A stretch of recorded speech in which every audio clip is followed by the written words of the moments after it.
Now coming to Civil Services 2014 Mock 7 Paper 1 analysis.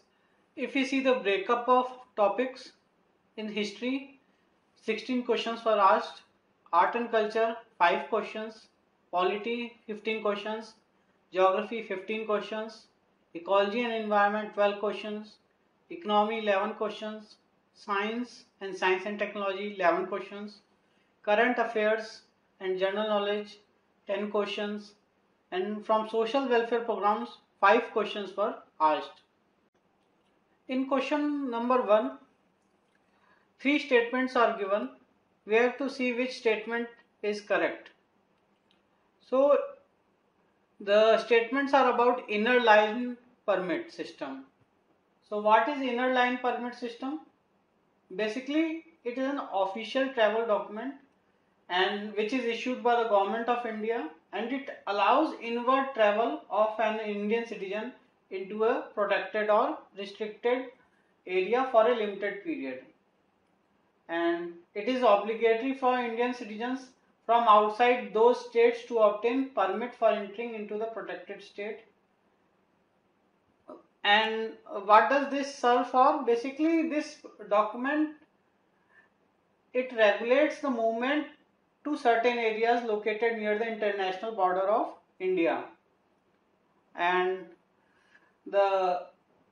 this act or this system came from the Bengal Eastern Frontier Regulation 1873, and generally it was pre-independence time. It used to protect Crown's interest in the tea, oil and elephant trade by prohibiting British subjects from entering into these protected areas.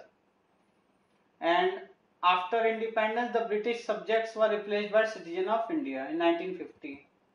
Basically, what does it serve? It helps in protection of tribal culture. Though it is a vestigial of colonial rule, but it is still in practice, and its efficacy though is debatable. And in 3 states it is found: Arunachal Pradesh, Mizoram and Nagaland.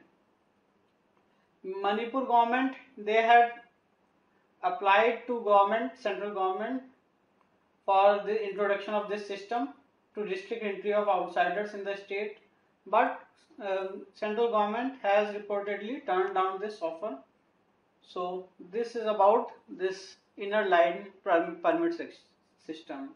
So if we see the question, we find that statement 1 is true, but second and third are not true because it is not enforced in Manipur and Meghalaya. And third is also wrong because Union government has rejected the demand to introduce in Manipur.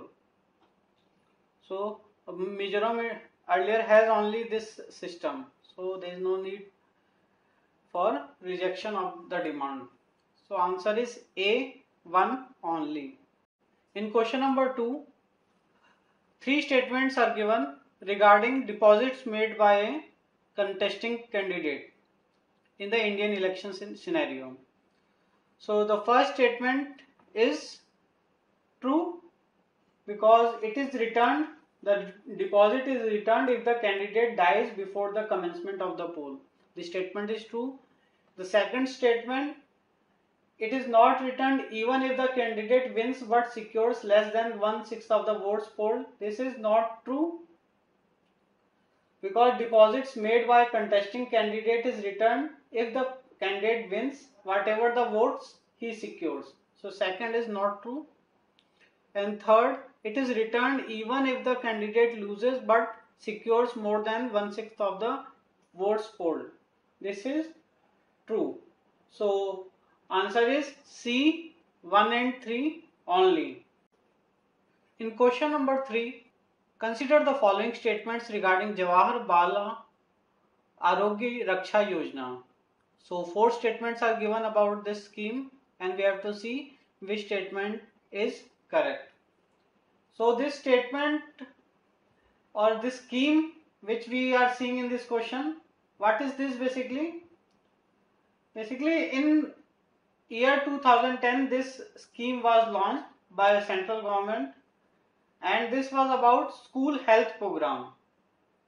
And objectives of these schemes are health screening of all children studying in schools, followed by issue of student health records, and administration of DPT booster vaccination, then deworming medicines, then treatment of all minor ailments, and referral of children requiring secondary and tertiary care to the appropriate facility for specialist review, then integration of health education, life skills and practice lessons in prevention of diseases and promotion of health, and health checkup for teachers also, along with the other school functionaries. And this scheme basically covers children studying in government and government aided schools in the state, and screening of all students and referral of those with pre-existing diseases, that is done by school health team, which is led by the PSC medical officer and a team of paramedical staff including an ophthalmic officer, which screens each and every child in the school. So this is a little information about this scheme. So if we see the question, we find that all the statements are true. So answer is D, 1, 2, 3 and 4. So in question number 4, two statements are given regarding photic zone. We have to identify which are correct statements. So what is photic zone basically? Photic zone is a surface layer of the ocean that receives sunlight, and the uppermost 80 meter, which is sufficiently illuminated to permit photosynthesis by phytoplankton and plants, is called as euphotic zone. Sunlight is insufficient for photosynthesis many times, which eliminates the dysphotic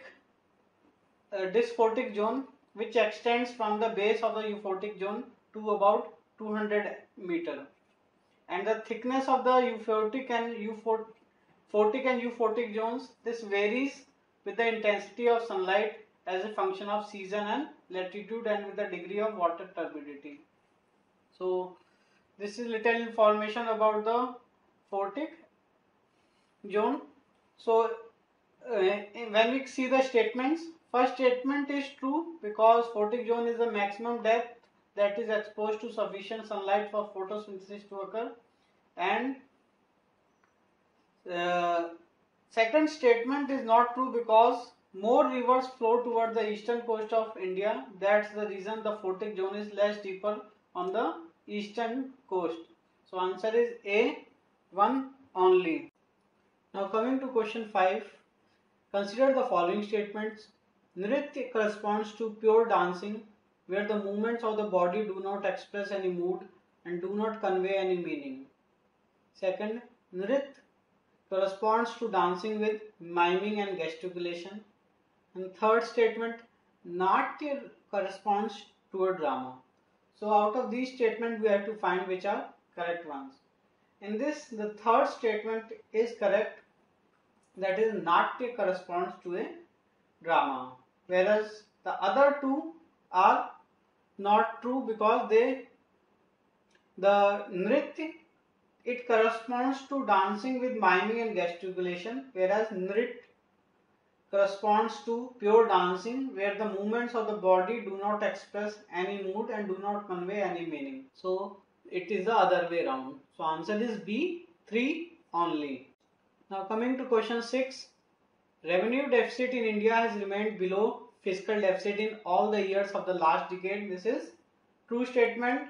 Second statement, post FRBM Act revenue deficit has remained above fiscal deficit. This is not true because revenue deficit in India has remained below fiscal deficit in all the years of the last decade, and it has no relation with the FRBM Act.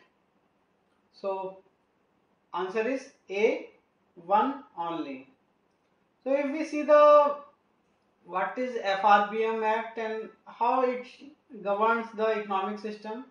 So this act was for first time enacted by Parliament in year 2003, and the main aim was to progressively cut fiscal deficit to 3% levels by 2008, but the target was not met, because the economic survey which was released by Finance Ministry recently, it told that there is a need for FRBM Act with teeth, and it wants to cut from 4.6% to 3%. And former Finance Minister P. Chidambaram has targeted a fiscal deficit of 4.1% of GDP for 2014 and 15 and plan to bring down it to 3% by 2016-17.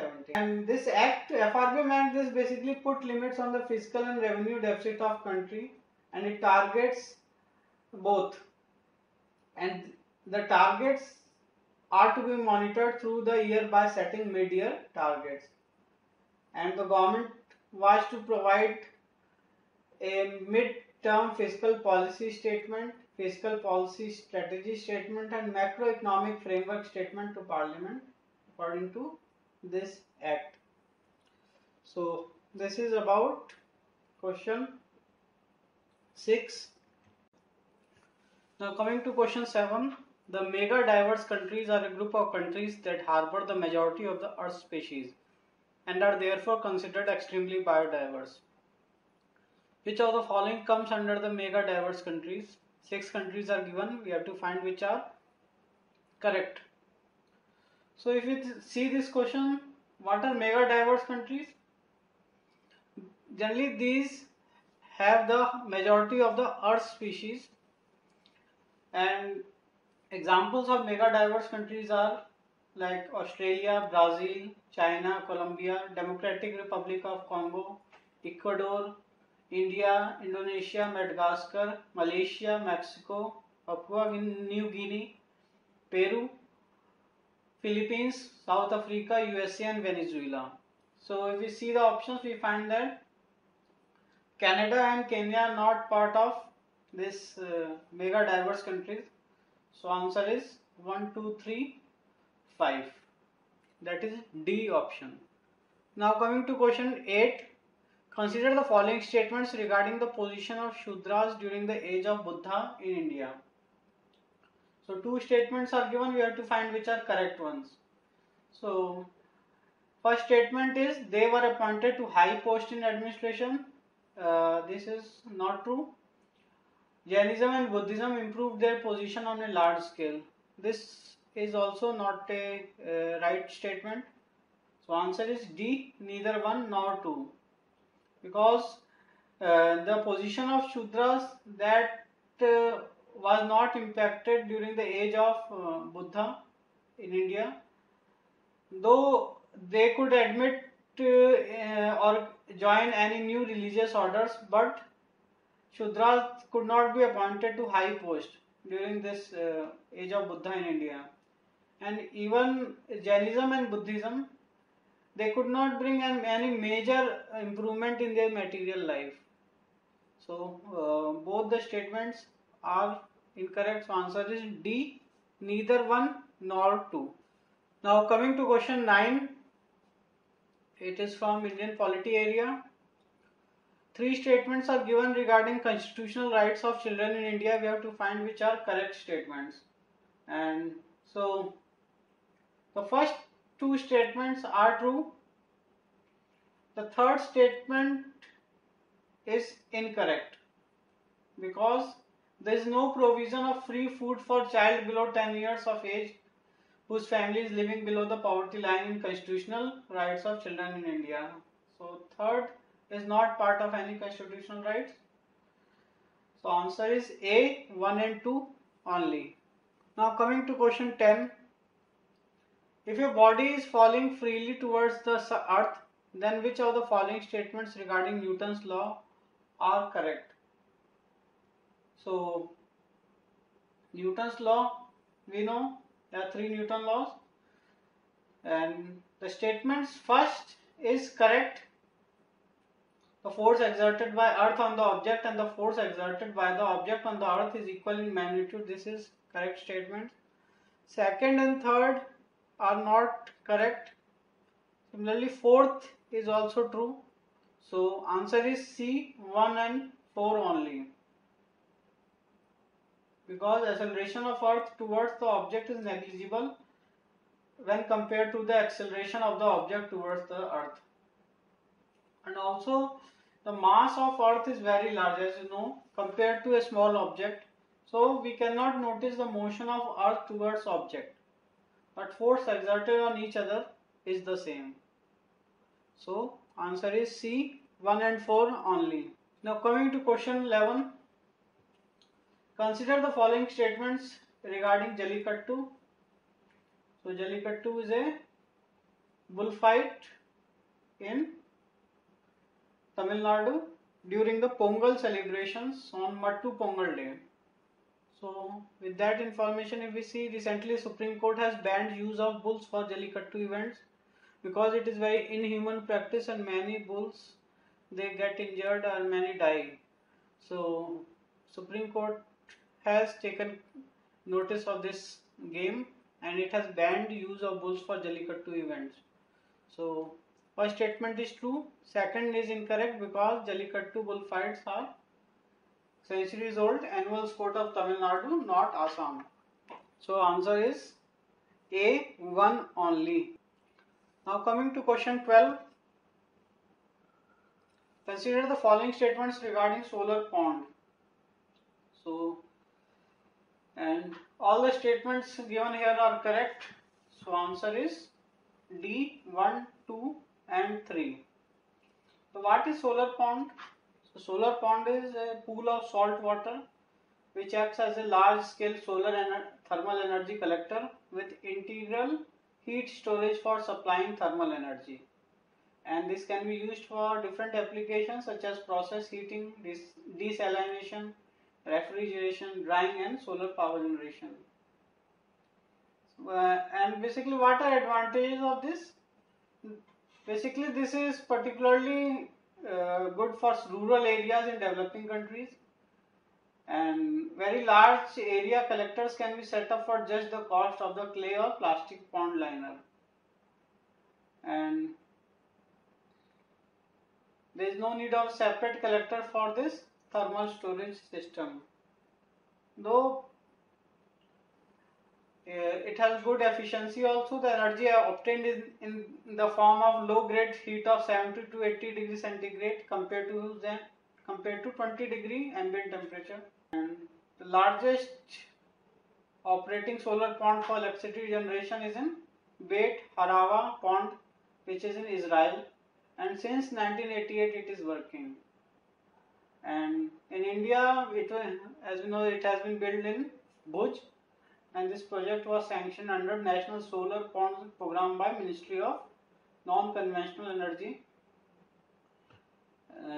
in 1987 and completed in 1993 after a sustained collaborative effort by TERI, Gujarat Energy Development Agency, and Gujarat Dairy Development Corporation Limited. So this is a little information about solar pond. So answer is D, 1, 2 and 3. Now coming to question 13. Consider the following statements. In India, share of direct tax is higher than indirect tax. This statement is correct. Within direct tax, share of corporation tax is less than income tax. This is incorrect statement. So here it is asking which statement is incorrect. So second statement is incorrect. So answer is B, 2 only, because within direct tax, share of corporation tax is almost double of the income tax. So answer is D, 2 only. Now coming to question 14. Two statements are given from ecology section and we have to find which are correct statements. 1. Toxic hotspots are locations where emissions from specific sources such as water or air pollution may expose local populations to elevated health risks such as cancer. This statement is true about toxic hotspots. What are basically toxic hotspots? Basically, the definition is given is correct, and urban highly populated areas found around pollutant emitters such as old factories and waste storage sites are often toxic hotspots. In 1984 Bhopal disaster in India, it was the world's worst chemical disaster. It is a prime example of its significant toxic hotspot. And the toxic gas which leaked from the understaffed Union Carbide plant killed up to 20,000 people and left 1,20,000 others chronically ill. And this continues to face this city continues to face pollution problems from the abandoned factory till today. So these are toxic hotspots, and though various steps has been taken to control it, but this they have other sources of living like atmosphere and other, they are also polluted by these toxic hotspots. So, and coming to statement second, a biodiversity hotspot is a biogeographic region with a significant reservoir of biodiversity that is under threat from humans. This statement is also true, and there are generally considered four main reasons why species are being threatened in biodiversity hotspot. Primarily, first is habitat destruction, second is resource mismanagement, third is poaching, and fourth is climate change. So we can see that the second statement is also true. So answer is C, 1 and 2 both. Now coming to question 15th, which of the following were introduced in India by the modern empire? Stone masonry on a wide scale. This was introduced in India by modern empire. Second is use of burnt bricks. This had started in India during the Harappan civilization itself. So the use of burnt bricks was not introduced in India by modern empire. And third, the practice of hewing out caves from rocks for monks to live in, this was started by modern empire. So answer is C, 1 and 3 only. Now coming to question 16, the use of burnt bricks had started in India during the Harappan civilization. In question 16, which of the following statements regarding Central Administrative Tribunal in India are correct? Its members are drawn from both judicial and administrative streams. This is true. It works under the administrative control of Department of Personnel and Training. This is also true. So third, it is not guided by principles of natural justice. This is incorrect because CAT is guided by the principles of natural justice. So answer is A, 1 and 2 only.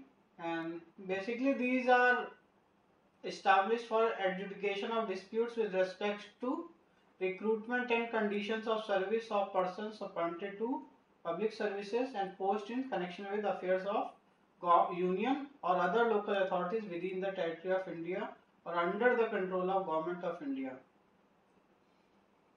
And this was done in pursuance of the Amendment of Constitution of India Act by Article 323A. In the Statement of Objects and Reasons on the introduction of the Administrative Tribunals Act 1985, it was mentioned that the setting up of such administrative tribunals exclusively would go a long way in reducing the burden on the various courts and reduce pendency, and would also provide to the persons covered by administrative tribunals a speedy and relatively cheap and effective remedy. And along with the central government employees, the Government of India has notified 45 other organizations to bring them within the jurisdiction of CAT. However, the provisions of this Administrative Tribunal Act 1985 do not apply to members of paramilitary forces, armed forces of Union, officers or employees of Supreme Court, or to person appointed to secretarial staff of either House of Parliament or the secretariat staff of state or union territory legislature. And the chairman of this who has been a sitting or retired judge of a high court would head the CAT. Besides the chairman, the authorized strength consists of 16 vice chairmen and 49 members. The condition of service of chairman, vice chairman and members are governed by provisions of CAT, salaries and allowances, and the conditions of service and of chairman, vice chairman and members rule in 1985 as amended from time to time. So this is about CAT, and answer of the question is A, 1 and 2 only. Now coming to question 17. In recent times, Africa's Sahel Belt region is facing desperate food crisis. What are the reasons behind it? So, five reasons are given. We have to find which is the correct one. Frequent floods and droughts, locust infestations, epidemics. Fourth, frequent earthquakes. Fifth, conflicts in several countries. So in this, frequent earthquake is not a reason behind Africa's Sahel Belt region to face desperate food crisis. Rest are part of the reasons, because in UN itself has appealed for more than $2 billion to care for 20 million food insecure people across this region, and this belt often sees floods, droughts, locust infestations and epidemics, and it has also been hit more recently by conflicts in various countries including Nigeria, South Sudan and Central African Republic. And across the region, more than 1.2 million people have fled to violence and fled from violence and insecurity to other neighboring countries as refugees, where they place further strain on already limited resources. So this is the reason about the problem in Sahel Belt region.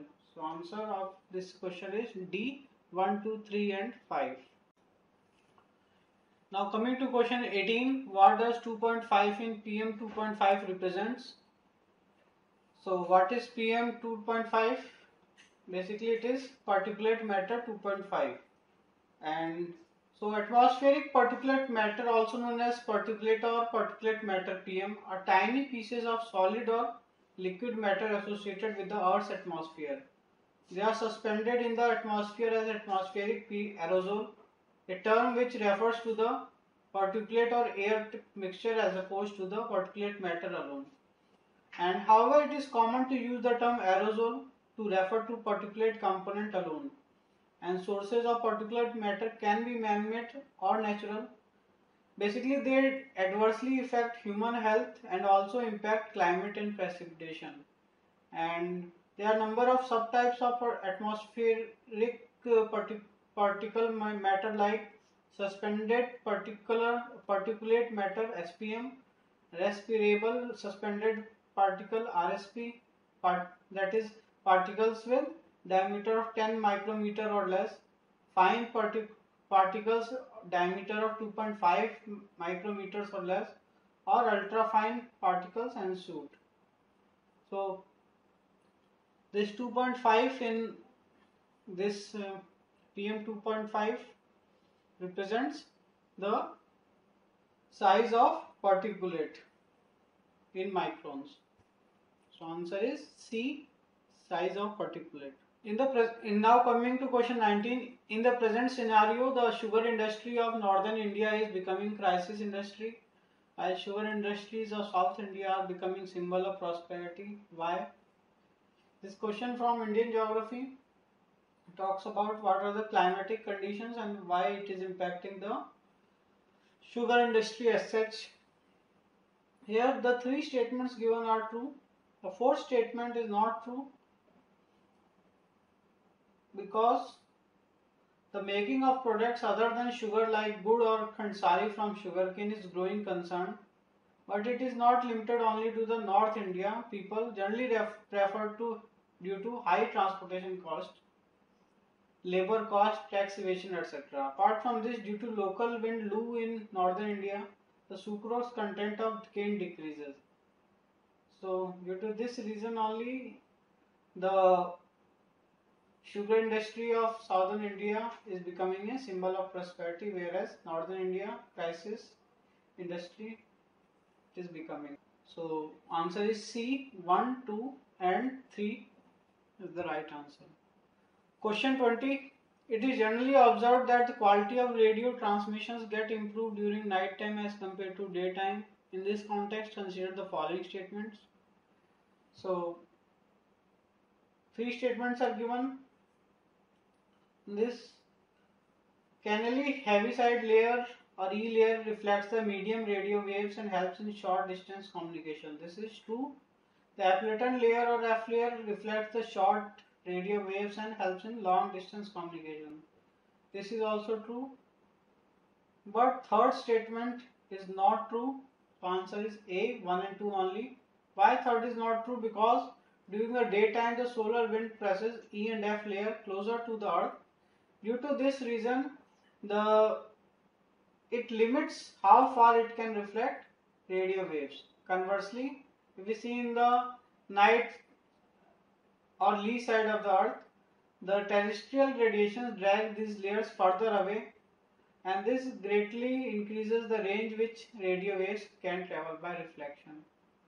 So the third statement is not true. Rest A, 1 and 2 are 1 and 2 only is the right answer. So option is A. In question 21, two statements are given about events, and we have to find these events are related with which country. First statement is the military dissolved the Senate following a coup. Second, it witnessed a movement named the Red Shirt Movement, a lead to the ousted government. So, we see the options. We find that these events took place in Thailand, and in Thailand only the problem is recently going on, where basically Thailand's army chief in May month they dissolved the country's senate and took over the parliamentary power. Due to that, the protest continued, and Senate was Thailand's only functioning legislative body after former Prime Minister Yingluck Shinawatra dissolved the House of Representatives in December 2013. And after this coup, the head of National Council for Peace and Order was set up by military, and after it seized power, General Prayut Chan-o-cha, he took over the authority over all proceedings, and everything has to be approved according to the military. And he himself, the general himself, declared himself Prime Minister overnight. So this is about Thailand. And this problem in Thailand is not a very recent one. It is going on since 2006, when this United Front for Democracy Against Dictatorship, whose supporters are commonly called as Red Shirt, was formed, and they were generally opposed to the People's Alliance for Democracy, the 2006 Thai military coup, and supporters of the coup. And since then this problem is going on. So this is about the question 21, answer is D. Now coming to question 22, 4 issues are given. In regard to WTO, we have to find which of these 4 issues are regarded as pillars of agreement on agriculture. Agreement on agriculture is an agreement, or we can say international treaty of WTO or World Trade Organization, and it was negotiated during the irregular round of the General Agreement on Tariffs and Trade, and entered into force with the establishment of WTO on January 1, 1995. And the idea of replacing agriculture price support with direct payments to farmers decoupled from production dates back to late 1950s, when a panel of experts chaired by Professor Gottfried Haberler was established at the 12th session of GATT, contracting parties to examine the effect of agricultural protectionism, fluctuating commodity prices, and the failure of export earnings to keep pace with import demand in developing countries. So this is, and the three pillars of this agreement on agriculture are domestic support, market access, and export subsidies. So answer is C, 1, 3 and 4 only. Now coming to question 23, consider the following statements regarding Prime Minister of India, and three statements are given. First is, he is chairman of National Integration Council. This is true. He is political head of the services. This is true. Third is also true. So answer is D, 1, 2 and 3. This is from Indian polity area. Now coming to question 24, consider the following statements about a particular scheme. Three statements are given about this particular scheme, and we have to find which of the features given are related with the differently abled persons. So we have to identify the schemes out of the features which are given about them. So answer is A, Samarth. Samarth is a scheme about which the three statements are given. So answer is A, Samarth scheme. And what is this basically Samarth scheme? It is central government based scheme for residential services, both short term respite care and long term prolonged stay, and this is effective from financial year 2005-06, and it provides permanent care for abandoned and destitute persons with disabilities, and it also provides services to senior citizens with disability, and create opportunities for family members to get respite time in order to fulfill other responsibilities, and also provides rehabilitation and relief to persons with disabilities whose family are unable or unwilling to support them any longer.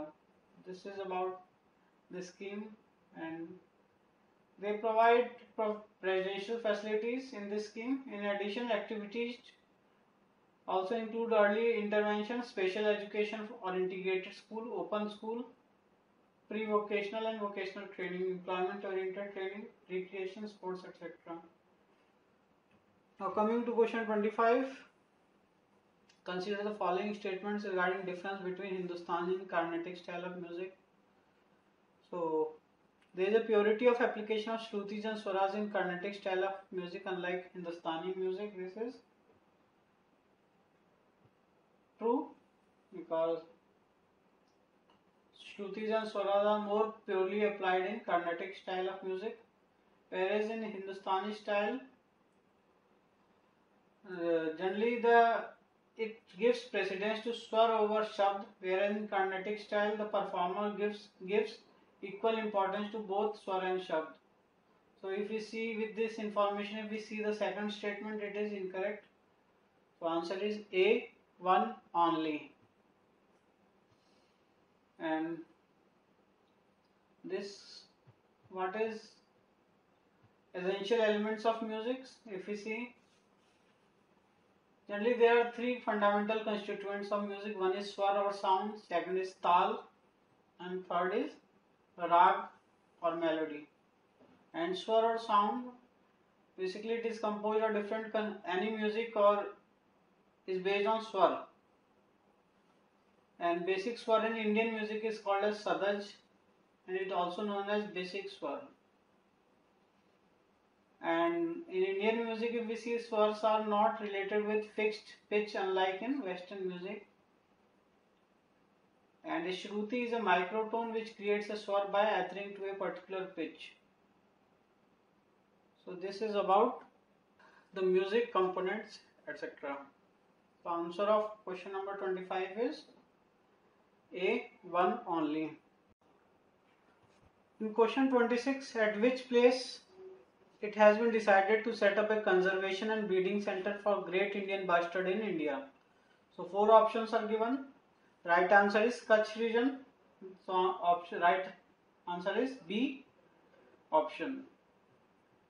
And this Kutch, the Great Indian Bustard, it is on brink of extinction, and this project which has been started is a joint initiative between central and the state government, and this Great Indian Bustard is categorized as a critically endangered species of birds that is on verge of extinction.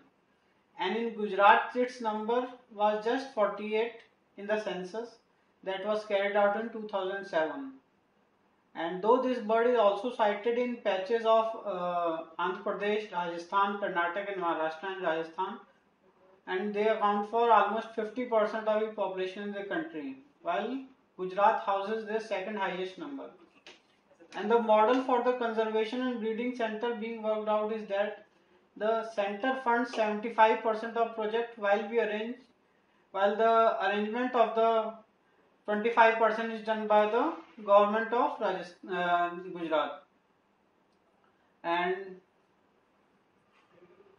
once this project would be finalized, it will again take around 6 months to put in place the required infrastructure and the scientific conservation. Now coming to question 27, the Pandya kingdom in the deep southern India was mentioned for first time as Megasthenes. He has accounted that the Pandya kingdom was, two statements are given. One, that is it was ruled by committee of people. Second, it was known for pearls. We have to find which is correct one. According to Megasthenes, this Pandya kingdom was ruled by a woman. So first statement is not true. Second, it is known for pearls. This is true because Pandya region was rich in pearls. So answer is B, 2 only. Now coming to question 28. Other than engineering industry, Japan is famous for fishing industry. 2. In this context, consider the following statements. So 3 statements are given. We have to see which are correct statements. This first statement is true because the share of Japan to total fishing of the world is around 15%. This is true. Second, the eastern coast of Japan is one of the major fishing grounds of the world. This is true because warm and cold current meet at this place. Third is not true because Oyashio is a cold current whereas Kuroshio is a warm current. So third statement is not true. Answer is C, 1 and 2 only. And what are these ocean currents?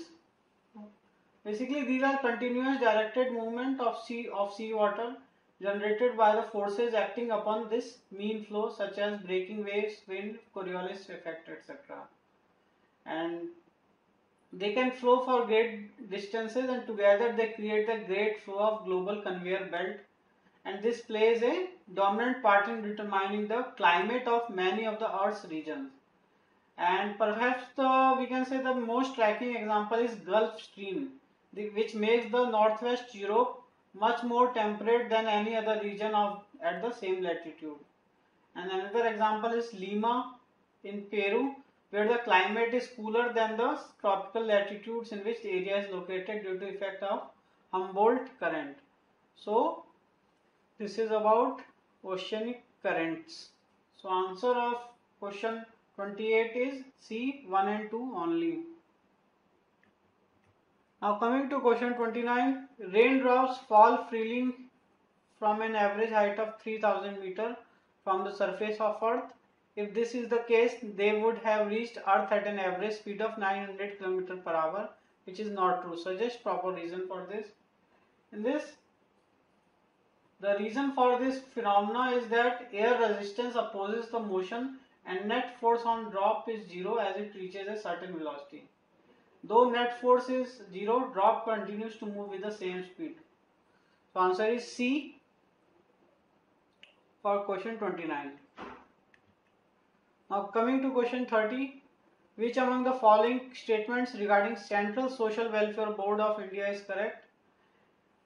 First statement is, it is an autonomous body under the Ministry of Social Justice and Empowerment, Government of India. Basically, this is an autonomous body under Ministry of Women and Child Development, Government of India. So first statement is incorrect, but second is true because it was set up for implementing welfare programs for women, children and handicapped through voluntary organization. So B option is correct, that is 2 only. And this organization was formed for implementing social welfare schemes, and this organization has its counterpart in different parts of the country also, like they have the state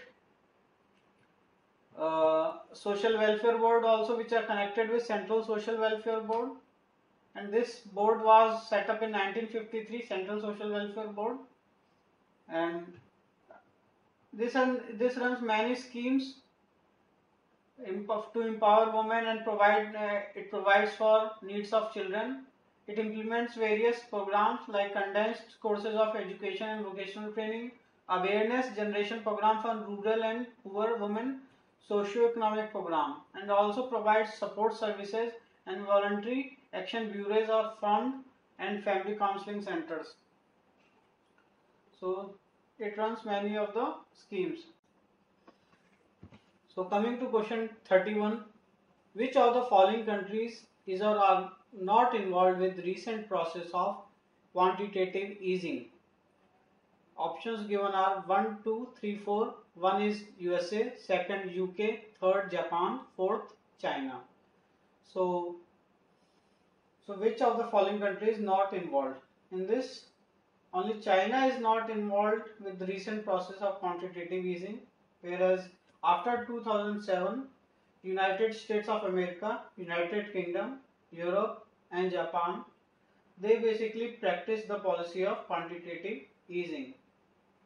So if we see the policy of quantitative easing, so what is this basically? This is a monetary policy that is used by central banks to stimulate the economy when standard monetary policy has become ineffective. Basically, in this, central bank implements quantitative easing by buying specified amount of financial assets from commercial banks and other private institutions, thus raising the prices of those financial assets and lowering their yield, while simultaneously increasing the monetary base. And this quantitative easing can be used to help ensure that inflation does not fall below target.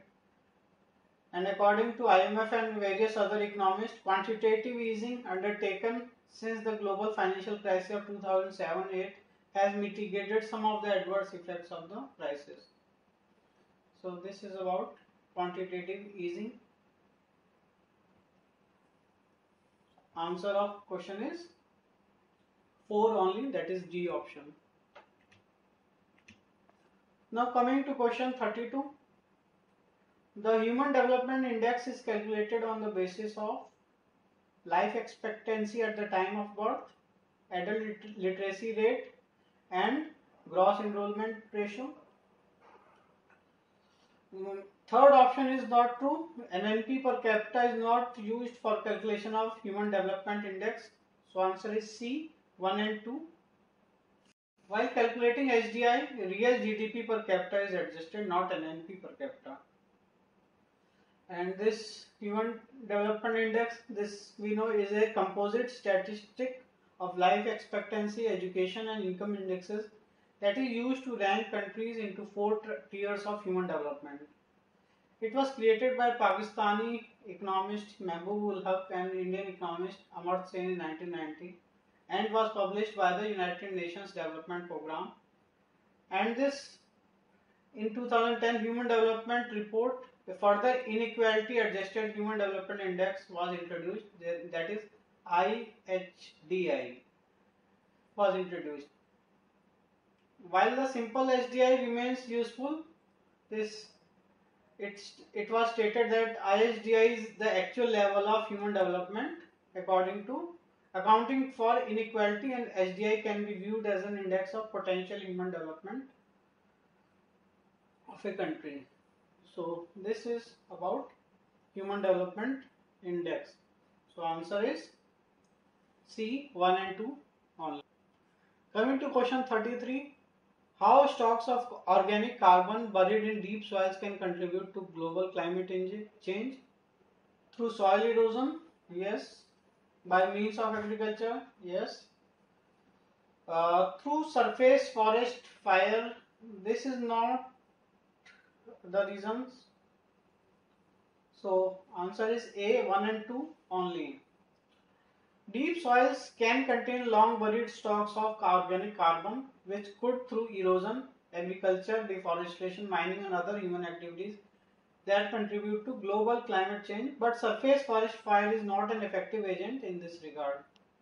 So 1 and 2 are the reason but not third. So answer is A, 1 and 2 only. Coming to question 34, chloroform is used as 1. Solvent, 2nd cleaning agent, 3rd anesthesia, 4th insecticide. So in this, chloroform is used as solvent as well as anesthetic agent, but not as cleaning agent or insecticide. And uses of chloroform, if we see, we can say it is a solvent as well as reagent in organic synthesis, and it also helps in work as working fluid in a heat engine, along with the anesthetic effects. So answer is C, 1 and 3 only. And chloroform, what is the formula of chloroform? It is CHCl3, and it is an organic compound, and it is a colorless, sweet smelling, dense liquid. Now coming to question 35, consider the following statements regarding socio-religious reform movements in India during British rule. It totally rejected Indian traditions. It aimed at the modernization of Indian society. It aimed at westernization of Indian society. We have to find which statement are correct. In this, only second statement is true, because these socio-religious reform movements, they aimed at modernization of Indian society, but they did not totally rejected either Indian traditions, nor they were aimed at westernization of Indian society. Modernization and westernization are different concepts. Westernization means using Western countries as the model for the development, which was not there, but modernization, that is the modern ideologies which are there, like freedom, equality, universality, these were aimed by these reform movement, but not westernization, not they totally rejected Indian traditions. So we can say answer is B, 2 only. Now coming to question 36, consider the following statements regarding special characters of Narmada river. So Narmada river is the largest river of the entire west flowing rivers of the peninsular India. This statement is true. It does not flow into the valley formed by it, but uses a fault line parallel to Vindhyas. This is also true. It discharges its water after making delta in the Gulf of Khambhat. This statement is not true, because Narmada river flows through hard rocks and it does not form distributaries, and as a result there is no possibility of making delta here. It makes estuary. So delta formation is not in the Narmada river. So answer is A, 1 and 2 only. As we know, Narmada river, it rises in the Mekala range in east central Madhya Pradesh, and it follows a tortuous course through the hills near the Mandla. It then enters the structural trough between the Vindhya and Satpura ranges at Marble Rocks Gorge and flows westward across Madhya Pradesh and Gujarat state, and entering the Gulf of Khambhat through an estuary that is 21 km wide, just below Bharuch. So we can find that there is no delta formation here. And this river also has numerous waterfalls and tributaries, and if we find some important cities and towns on its bank, that include Hoshangabad, Jabalpur, Handia and Mandata. So this is about river Narmada. So answer is A, 1 and 2 only. Coming to question 37, consider the following statements regarding the public debt. Two statements are given. We have to find which are correct statements. In this, both the statements are true and they correctly define public debt. So answer is C, 1 and 2 only. And what is debt? Basically, it is debt owned by central government. And if we see the annual government deficit, that refers to difference between government receipts and spending in a single year. That is increase of debt over a particular year. And government debt is also one of the method of financing government operations. But it is not the only method of financing government operations. Government can also create money to monetize their debts, thereby removing the need to pay interest. But this practice simply reduces government interest cost rather than truly cancelling government debt and can result in hyperinflation if used unsparingly. And government usually borrow by using securities, government bonds and bills. So this is about government or public debt. Answer is C, 1 and 2. Coming to question 38, Cabinet Secretariat in India performs which among the following functions? Three statements are given, we have to find which are correct one. So what is Cabinet Secretariat? Basically, this is a department under the direct charge of Prime Minister, and the administrative head of Secretariat is the Cabinet Secretary, who is also the ex officio chairman of the Civil Services Board. And if we see the Government of India allocation of business rules 1961, Cabinet Secretariat finds a place in the first schedule to the rules. The subjects allotted to Secretariat are secretarial assistance to Cabinet and Cabinet committees. And if we see the rules of business, it is responsible for administration of Government of India, transaction of business rules 1961 and Government of India allocation of business rules 1961, facilitating smooth transaction of business in ministries and departments of government. So this is about the Cabinet Secretariat, and this originated, this is a pre-British, pre-independence time scenario, because before adoption of portfolio system in the Government of India, and all in governmental business was disposed of by the Governor General in Council, and this council used to function as a joint consultative board. And as the amount and complexity of business of government increased, the work of various departments was distributed among the members of council only, the more important case being dealt by the Governor General or the council collectively. And when this Councils Act of 1861 was passed, this procedure was legalized during the time of Lord Canning, and which led to the introduction of portfolio system and inception of Executive Council of the Governor General. And the Secretariat of Executive Council was headed by the private secretary to the Viceroy, but he did not attend the council meetings. So this is about the history of Cabinet Secretariat. Now coming to question, in this all the three statements which are given, they correctly talk about Cabinet Secretariat. So answer is D, 1, 2 and 3. Now coming to question 39, consider the following statements.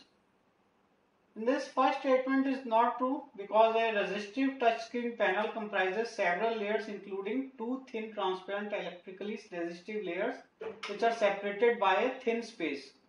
Whereas in the statement given talks about capacitive touchscreen panel, and all the things are explained about the resistive touchscreen panel.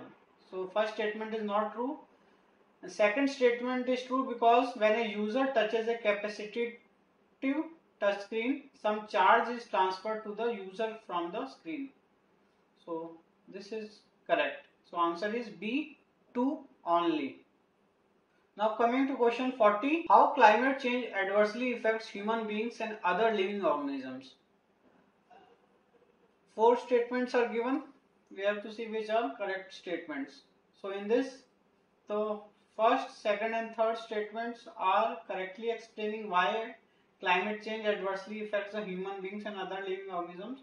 But fourth is not correct, because climate change is not responsible for pesticide resistance in some disease carriers such as mosquitoes, and in fact extreme use of insecticides such as DDT etc. tend to resistivity due to some sudden mutation. So climate change is not responsible for pesticide resistance. So answer is A, 1, 2 and 3. Now coming to question 41, consider the following statements. Two statements are given. We have to find which statement is or are correct.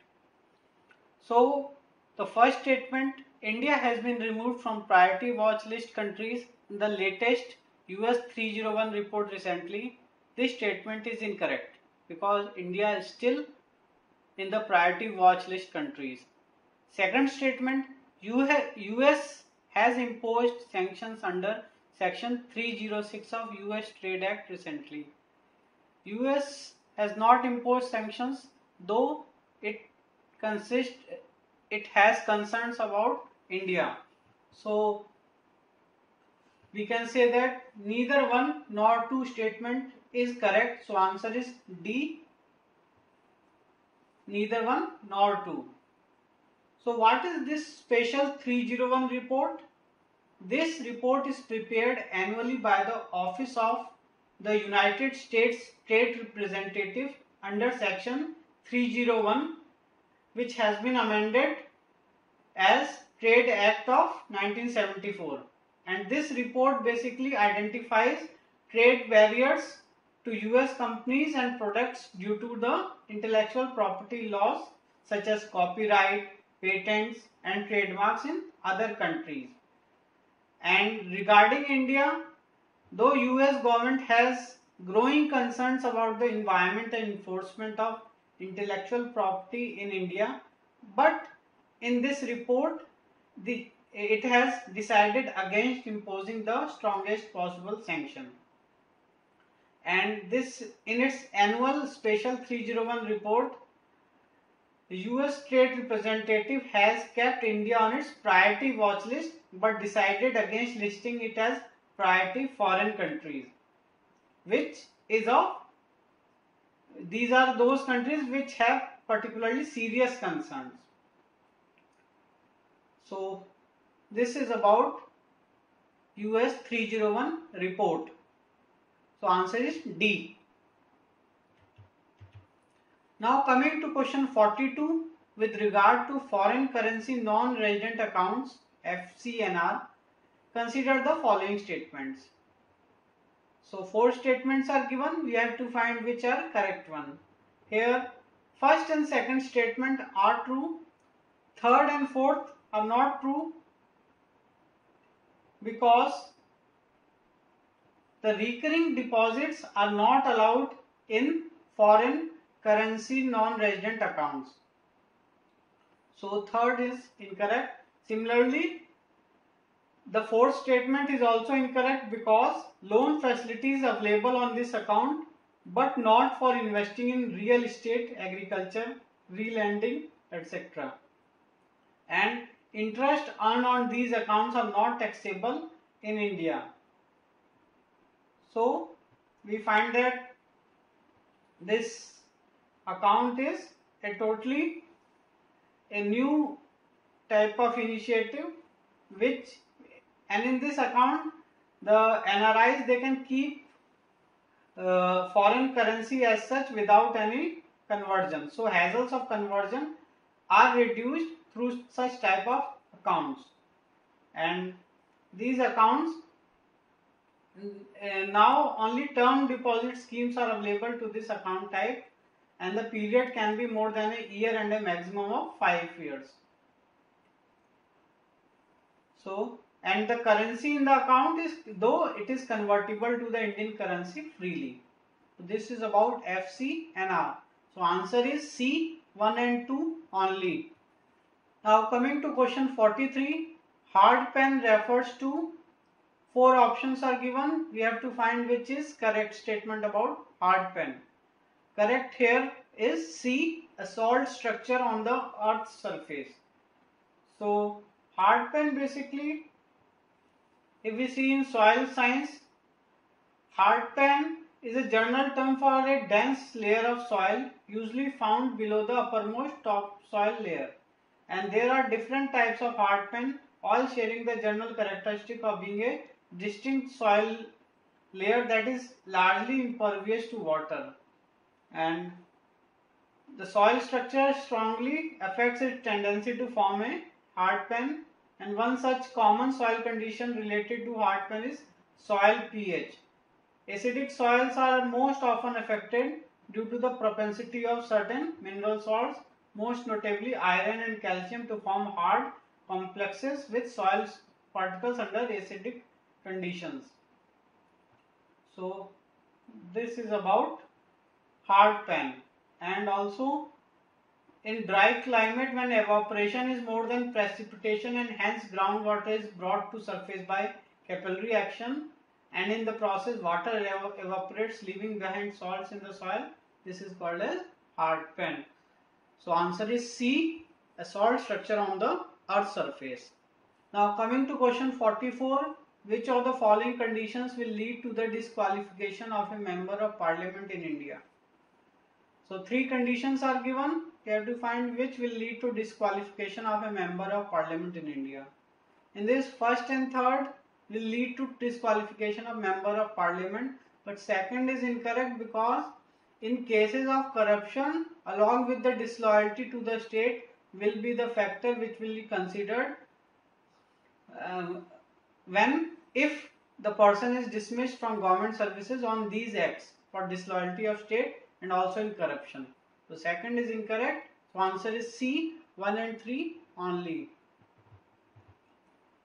Now coming to question 45, 5 factors are given or components are given about Ujjwala scheme. We have to find which are components, specific components covered under the Ujjwala scheme. So Ujjwala scheme basically is a scheme of Government of India for prevention of trafficking, rescue, rehabilitation and reintegration of victims of trafficking and commercial sexual exploitation.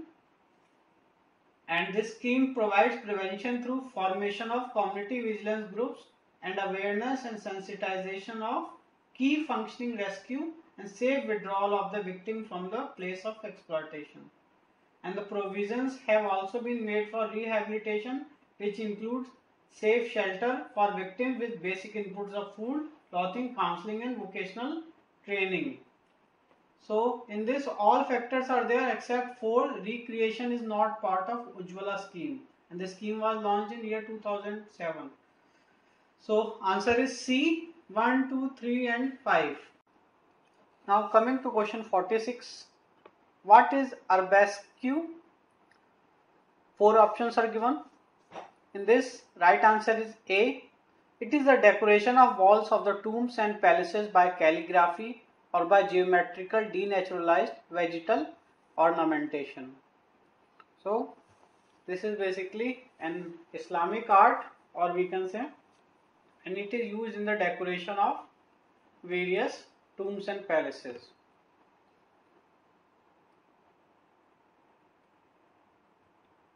Now coming to question 47, which of the following are evidences for evolution? So 3 options are given, we have to see which are correct one. So first option, fossils, is an evidence for evolution because many fossils, they give an idea about what are the missing links between different phylums, and for example how from reptilia to avians have formed. So there are some missing links. Through fossil discovery of fossils we have seen the evolution. Similarly, comparative anatomy and morphology, that has also acted as the evidence for study of evolution.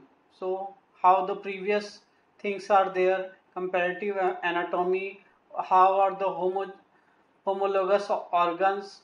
So this type of activity helps in the evolution study. Third, survival of melanized moth during post-industrialization period this is not evidence of evolution, this is an evidence of natural selection. So answer is 1 and 2 only, that is A option. Now coming to question 48, which of the following communities did not significantly participate in the Swadeshi movement? So if you see lower middle class in cities, they significantly participated in the Swadeshi movement. Second, women and students also participated significantly. But Muslim masses and peasantry across the nation that did not participated in large numbers, therefore their participation is not considered as significant in nature, because peasantry at that time was not, we can say the Swadeshi movement was not considered as a very large mass movement. It was confined to cities only. And if we see Swadeshi movement, it started with this bifurcation or partition of Bengal by Viceroy of India Lord Curzon in 1905 and continued up till 1911. And if we see its success rate, then it was the most successful of the pre-Gandhian movements, and its chief architects were Aurobindo Ghosh, Lokmanya Bal Gangadhar Tilak, Bipin Chandra Pal and Lala Lajpat Rai, along with V.O. Chidambaram Pillai. And the main focus was Swadeshi as a strategy, and though it was an economic strategy, but it was successful in social as well as politically. It also helped in bringing awareness to the people about the British imperialism and its effect. And in Bengal it was the strongest, and it was also known as Vande Mataram movement. So answer of question 48 is A, 1 and 2 only. 3 and 4 only. D, 3 and 4 only. 1 and 2 options are correct. We can say they participated significantly, but Muslim masses and peasantry did not participate. So answer is D, 3 and 4 only. Now coming to question 49, who among the following are members of National Security Council in India?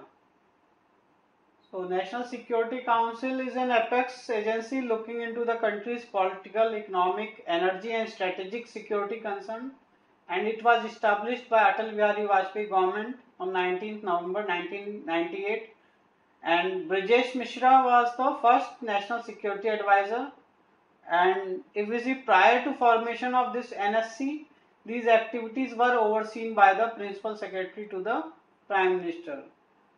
So besides National Security Advisor, Ministers of Defence, External Affairs, Home, Finance of the Government of India and Deputy Chairman of Planning Commission are members of the NSC. And other members may be invited to attend its monthly meeting as and when required. So if we see the options, we find the Chief Ministers of State are not members of NSC. So answer is 1, 2, 4 and 5. So it is A option. Now coming to question 50, with regard to Uluru rocks, consider the following statements. These are also known as Ayers rocks and are located in Australia. This is true. This is the only geographical monument of the world. No, this is not. This is geographical monument of the world, but not the only. There are others also. And third statement, this rock is famous for its changing colors throughout the day. This statement is true. So if you see the correct statement, it is C, 1 and 3 only. And Uluru is a large sandstone rock formation in the southern part of the Northern Territory in Central Australia, and it is sacred to Anangu, the Aboriginal people of the area. The area around the formation is home to a plethora of springs, water holes, rock caves and ancient paintings. it is listed as a UNESCO World Heritage Site also. So this is about question 50. Answer is C, 1 and 3 only. Now coming to question 51, consider the following statements with regard to a female personality. So 3 statements are given about a female personality, and we have to find the correct name and respective country. So the correct answer is B, Delia Grybauskaite, and the country is Lithuania. In this, Delia Grybauskaite is president of Lithuania, and she was elected in 2009 and again re-elected in May 2014, and she is the country's first female president and the first to be elected for a second term. She was Vice Minister of Foreign Affairs and Minister of Finance also, and European Commissioner for Financing Programs and Budget from 2004 to 2009. And she is often referred as Iron Lady or the Steel Magnolia. So these are few aspects about Delia Grybauskaite. So answer is B. Now coming to question 52. Which of the following are covered under Garibi Hatao or Poverty Eradication of 20-point program TPP 2006? So 3 options are given.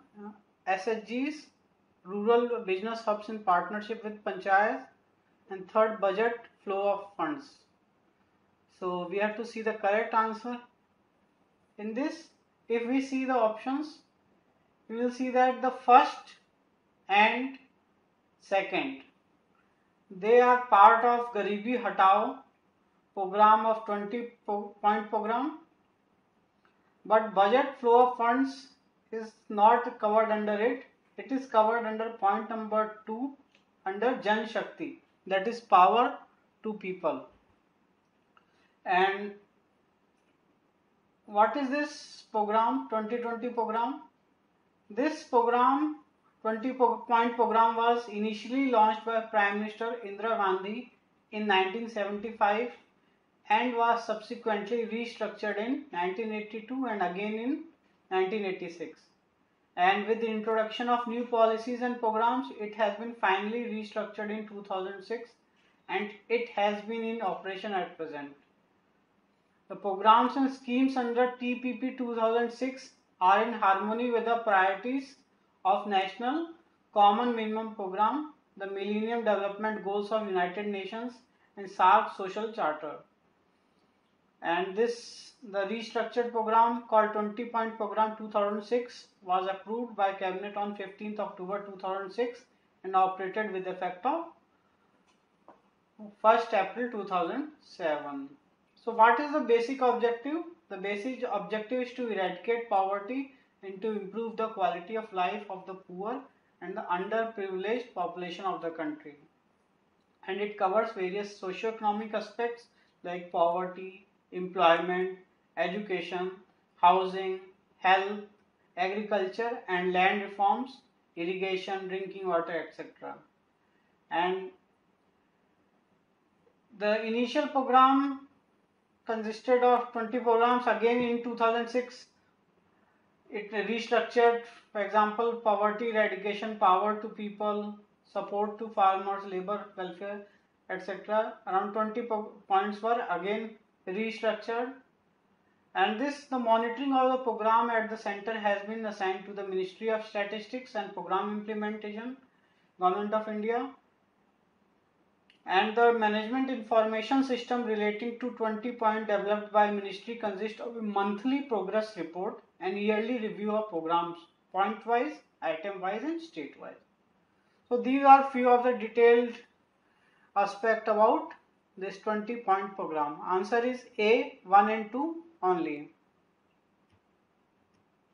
Now coming to question 53, consider the following daily use products: toilet cleaner, toothpaste, vinegar and soap. We have to see which are not acidic in nature. So which products are not acidic in nature? Toothpaste and soap are not acidic or basic in nature, whereas toilet cleaner, that is dilute HCl, and vinegar, acetic acid, are acidic in nature. So answer is D, 2 and 4 only. Now coming to question 54, consider the following difference about human capital and physical capital. So 5 differences are given, 5-point differences are given. We have to see which of the statements given above are correct ones. So physical capital, if we see, it is separable from its owner, whereas human capital is inseparable from its owner. And both forms of capital depreciate with time, but the nature of depreciation differs between two. If we see the continuous use of machine, that leads to depreciation and change of technology. Thus it makes a machine obsolete. Whereas in the case of human capital, depreciation takes place with aging but can be reduced to a large extent through continuous investment in education and health. So keeping these points in mind, we can see that first, second and fourth statements are correct, whereas third and fifth are untrue. So answer is C option, that is 1, 2 and 4 only. Now coming to question 55, which of the following events occurred during the non-cooperation movement? 3 events are given, we have to see which is the correct one. So non-cooperation movement, we know it started with the coming of Gandhiji in the national scene, and this was the first Gandhian mass movement at national level. And during this movement various events occurred. So foundation of working committee of 15 members of Indian National Congress, this took place during this movement, non-cooperation movement. Similarly, the visit of Prince of Wales, that is on 17th November 1921, that was also associated during the time of non-cooperation movement. Similarly, so these two events occurred during the non-cooperation movement, whereas All India Kisan Sabha was founded very lately as compared to NCM. It was founded in 1936 session of Indian National Congress. So right answer will be A, 1 and 2 only. Now coming to question 56, according to early nationalists, which of the following was the major obstacle to rapid industrial development in India during the British rule? 4 options are given. This D is correct, free trade policy introduced by the British rule.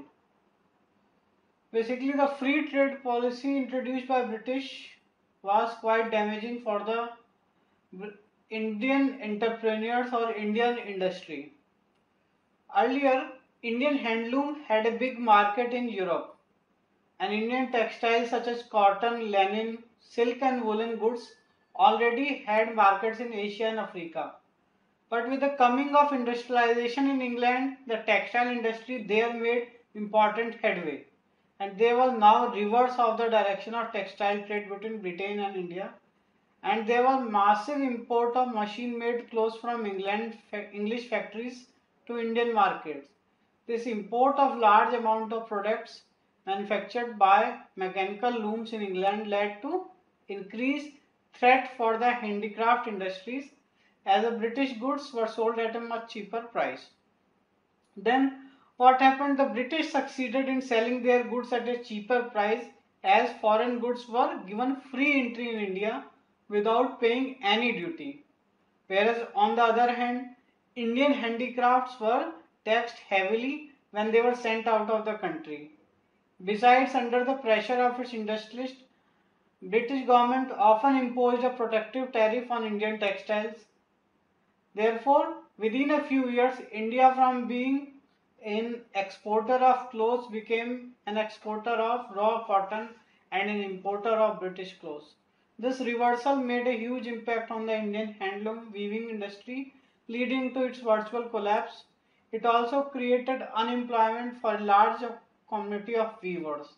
Many of them migrated to rural areas to work on their lands as agricultural laborers, which in turn put increased pressure on the rural economy and livelihood.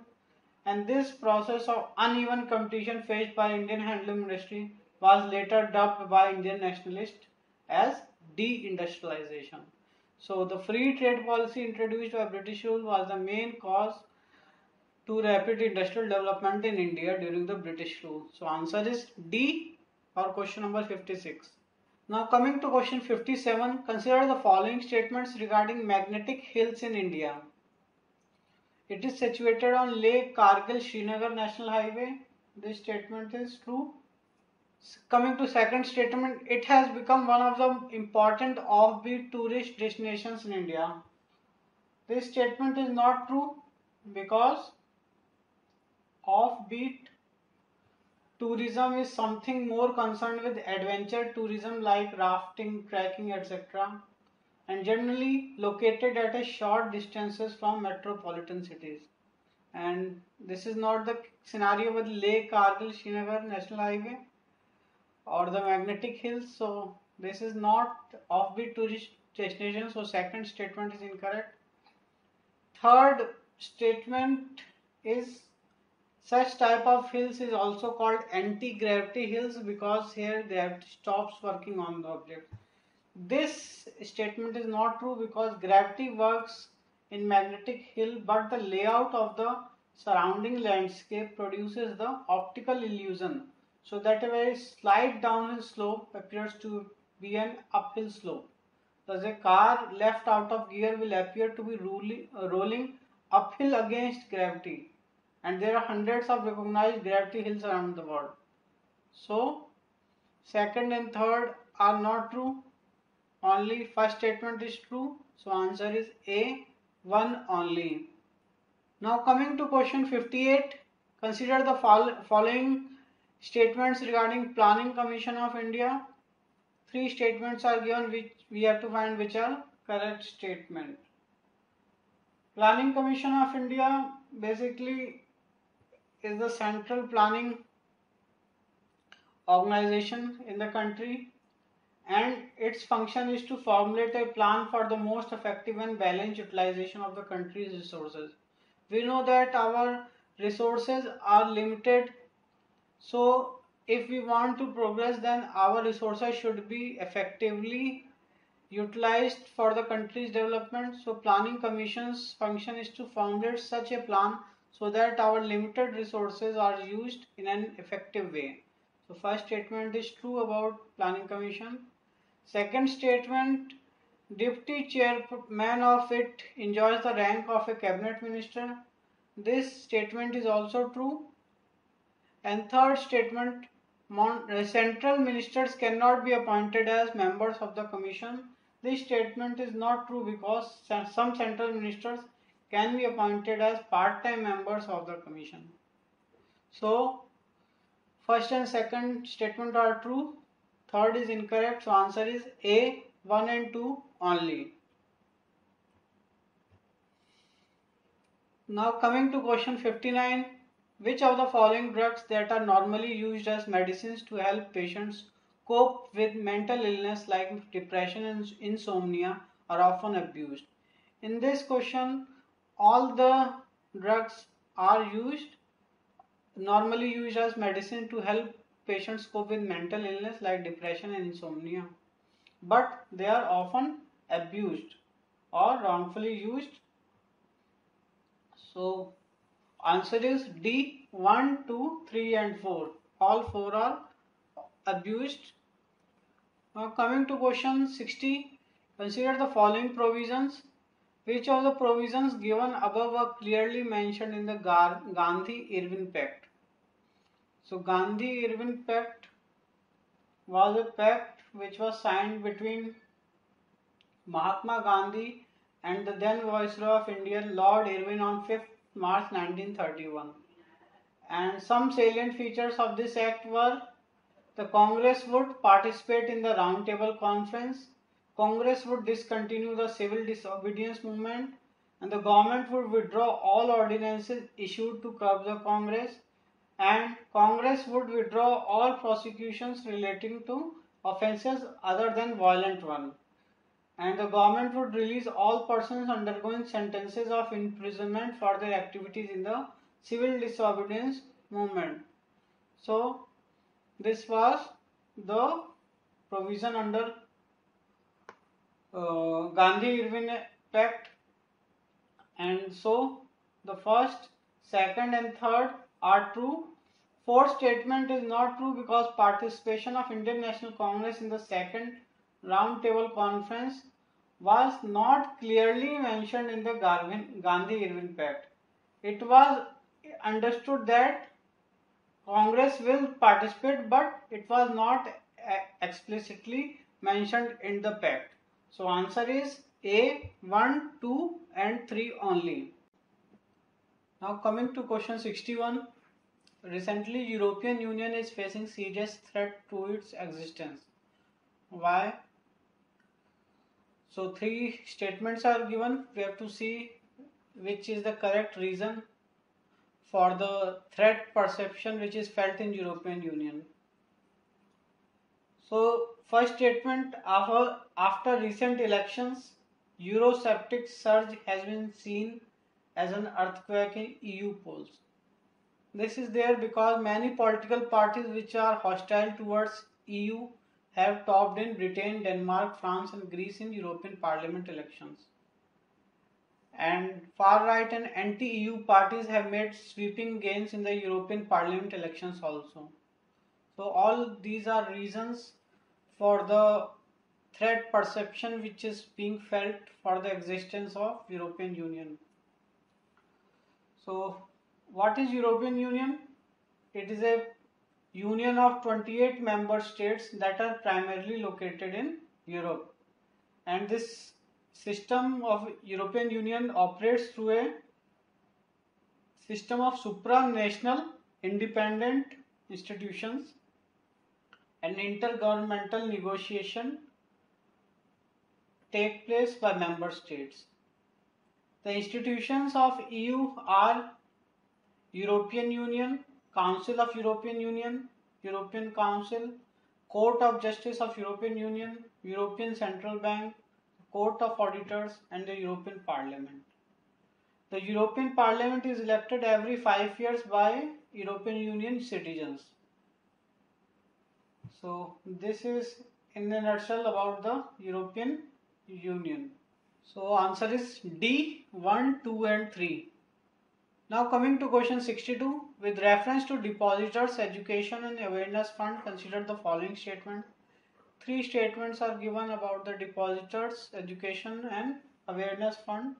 We have to find which are correct ones.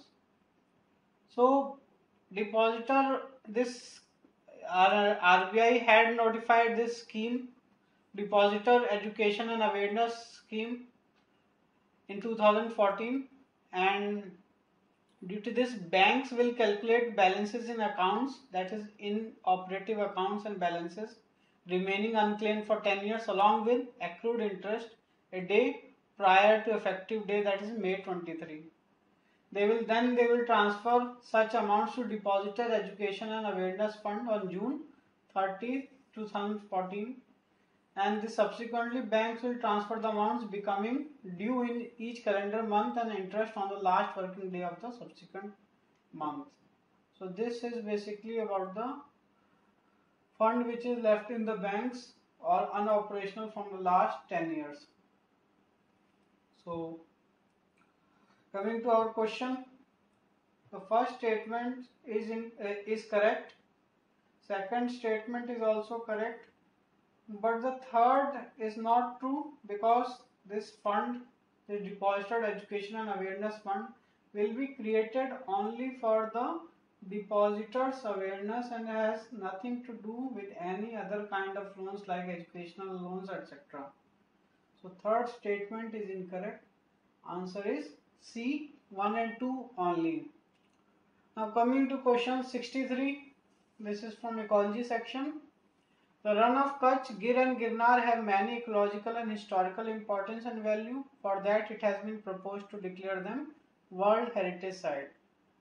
We have to see which statements given are in support of their World Heritage Site status. So, the first statement is true and it supports World Heritage Site status. Second also supports. Third, Girnar Hills have a sun temple. This is also true. Girnar has vulture breeding grounds also. Fourth is also true. But fifth is not true because the Asiatic lions are found in Gir forest, but Royal Bengal tigers are found in Sundarbans in West Bengal. And also Asiatic lions and Royal Bengal tigers are never found together.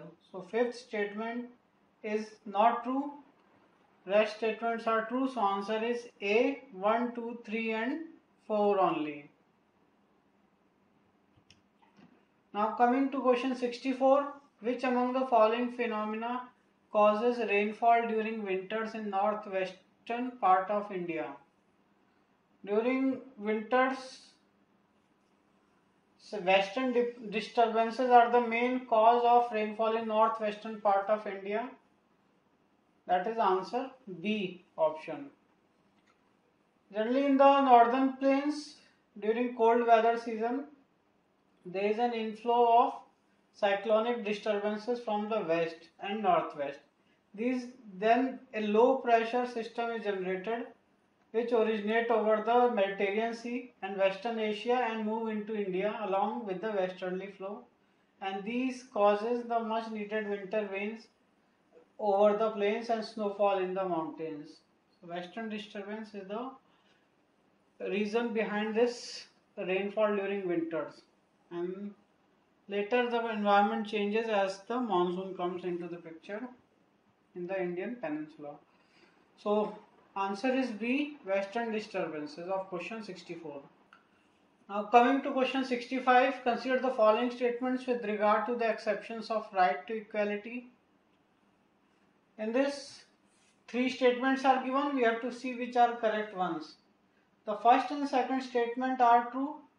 Third statement is not true because foreign sovereigns, that is ambassadors and diplomats, enjoy immunity from criminal and civil proceedings. So they cannot be tried by Indian courts if found guilty in any unlawful acts. But this is about if they are doing their official duties. If they are not doing the official duties and in that case they are prosecuted, then they can be tried by the Indian courts. Example was the August Westland deal, where the Italian diplomat, he gave his own understanding that not the August Westland lead, but the Italian Marines killing of Indian fishermen, in that for some of their personal purposes the Marines wanted to go to their own country, that is Italy, during when the trial was going on, and this diplomat, he signed a personal bond that he is the guarantor who will see that they return back after the personal work is done. But they did not return and they refused to come back. Then the court, the Supreme Court, they told that he can be tried, the ambassador can be tried because he has given his personal bond for that purpose. So this was other than the official act. So in that case, when a diplomat is taking something on his personal responsibility, then or the personal capacity, then it becomes this thing can be tried by the Indian courts. So answer is A, 1 and 2 only.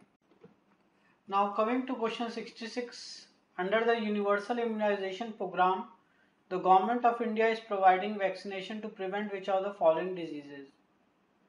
So 6 diseases are given. We have to see which are the correct sequence. So what is Universal Immunization Program? This is a vaccination program which was launched by Government of India way back in 1985, and it became part of Child Survival and Safe Motherhood program in 1992, and currently it is one of the key areas under National Rural Health Mission, that is NRHM, since 2005. And the program consists of vaccination for 7 diseases, that are tuberculosis, diphtheria, pertussis, tetanus, poliomyelitis, measles and hepatitis B. And the last one, the hepatitis B, was added to this program in 2007. Thus, we can say that universal immunization program has 7 vaccine preventable disease in the program. And 2014 it was announced that the 4 vaccines will be added to the program, namely rotavirus, rubella and Japanese encephalitis, as well as the injectable polio vaccine. So 4 vaccines are to be added. So if we see the sequence of diseases given, we see that the 6th one, the diarrhea, is not part of the universal immunization program. Rest are there. So answer is C, 1, 2, 4 and 5. And leprosy is also not part of this. So 1, 2, 4 and 5. Now coming to question 67. The distinguished use of spotted red stone for sculptors is found in which of the following sculptor schools of India? The spotted red stones for sculptors were found in the Mathura School of Art, which was there in the country. And this, basically the material used in this school was the spotted red stone.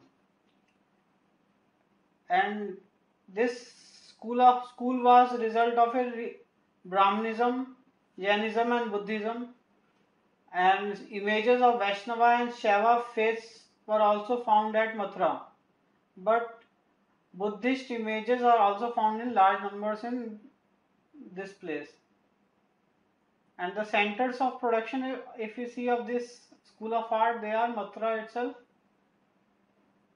And later the Sarnath and Kaushambi also emerged as important centers of art production. So this is considered as a purely indigenous style, whereas Gandhara School of Art had, we can say, Greek influence was found there. And in Mathura School of Art, if you see, the Buddha was depicted as human, and the main theme was Buddha and Bodhisattvas. Whereas in Gandhara School of Art, Buddha was shown as like a Greco-Roman, we can say, traits, like very Greek-Roman soldier type of very physical, robust images were there. And this Mathura School of Art reached its peak during the Gupta period, that is AD 325 to 600. And so this was some information about Mathura School of Art.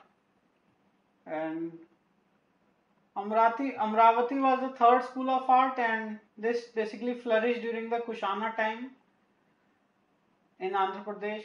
And white marble was used in this art, and themes were Buddha's life and Jataka's tales. So this is about Amravati School of Art. So right answer is C, Mathura. Now coming to question 68, consider the following features of Indian capitalist class during the Indian national movement. 3 statements are given, we have to see which is correct one. In this first statement is not true, because this class, the business class, it grew not as a subordinate or junior partner of British capital, but as a large and independent capital base, and it was not subordinate or junior partner. And they advocated for comprehensive land reform and corporatization of production, finance and marketing in India through the Bombay Plan. So second and third are true, and first is incorrect. So answer is B, 2 and 3 only. Now coming to question 69, consider the following statements. 2 statements are given, we have to see which are incorrect. In this first statement is true because after the Novartis case, Supreme Court orders prohibited evergreening of patent in India because on 1st April 2013, the Indian Supreme Court it denied a patent for the Novartis breakthrough drug Gleevec, that is imatinib mesylate. And although this case primarily focused on the concept of evergreening in Indian patent law, in the background lies the controversial issues of striking a balance between providing incentives for continued research and development and adequate access to drugs. And the active ingredient of Gleevec is a specific chemical form of imatinib, namely the beta crystalline form of imatinib mesylate, which exhibits greater stability and bioavailability than the alpha crystalline form and the free base form. And this drug is considered as a breakthrough in the cancer treatment, especially leukemia. So Supreme Court has prohibited evergreening of patent following this Novartis case. And so this statement is true. Second, in Bayer Pharma case, Gleevec was the drug under dispute. This is not true because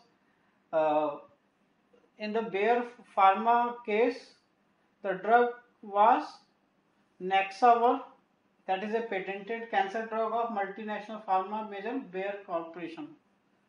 So the board held that various international conventions and Indian laws allowed the member countries to grant such compulsory license in order to make medicine cheaply available to the public.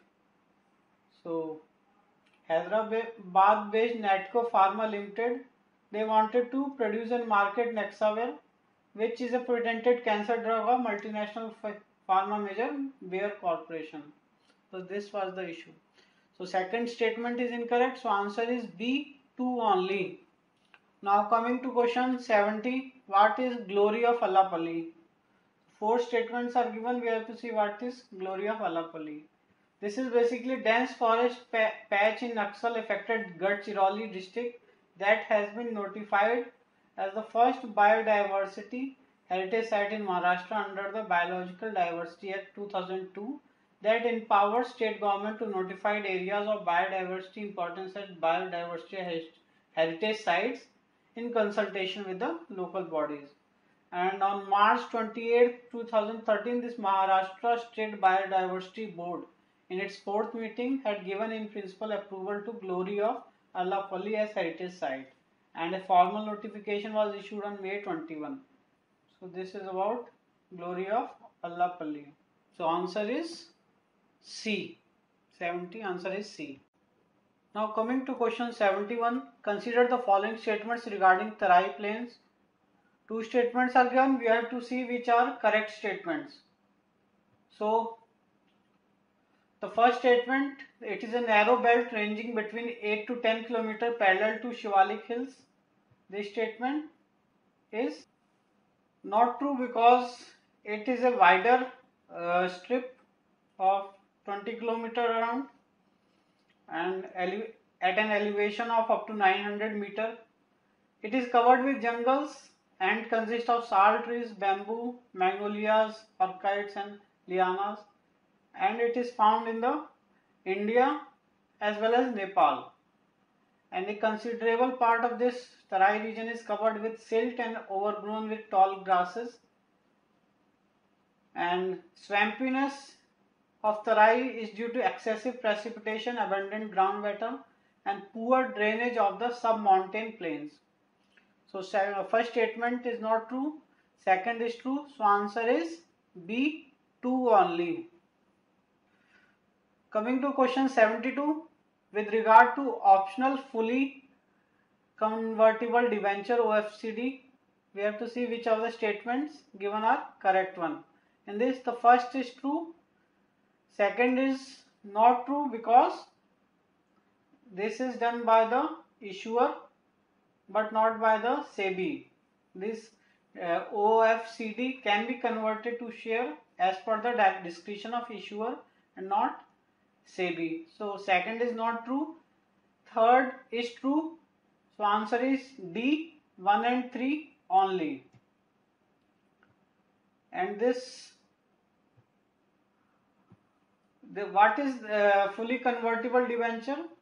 It is a type of debt security where the whole value of debenture is convertible into equity shares at the issuer's notice, and the ratio of conversion is decided by the issuer when the debenture is issued, and upon conversion the investors enjoy the same status as ordinary shareholders of the company.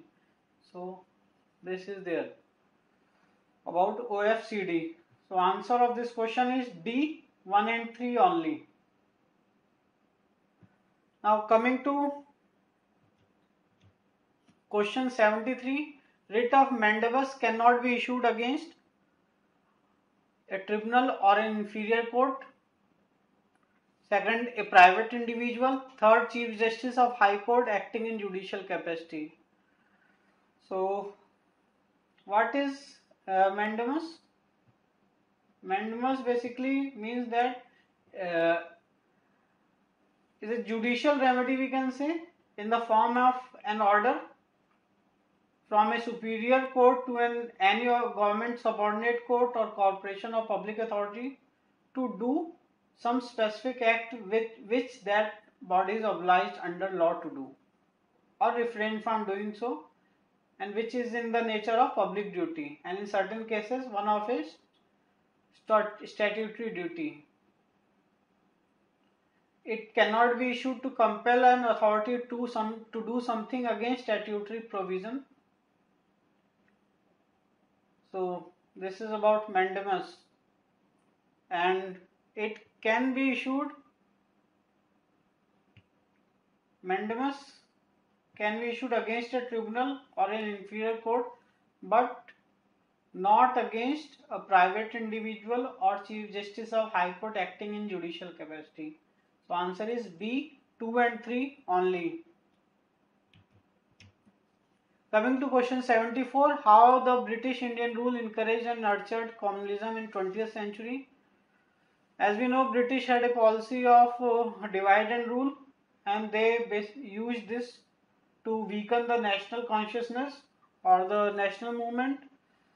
So coming to question, the first and third statements are factors which encourage and nurtured communalism in 20th century, but second statement is not true because British Indian rule did not promoted Christian communalism. They only promoted communalism especially among Hindus and Muslims and Sikh. So first and third are true, so answer is C, 1 and 3 only. Now coming to question 75, this is from ecology section. Breeding crops with higher levels of vitamins and minerals or higher protein and healthier fats is known as C, biofortification. Answer is C. So what is this biofortification primarily?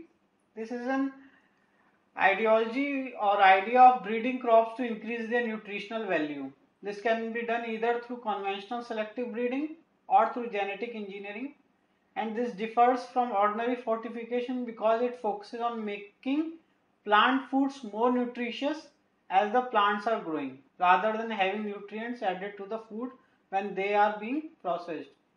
So this is an improvement on ordinary fortification when it's come to providing nutrients for the rural poor who rarely have access to commercially fortified foods.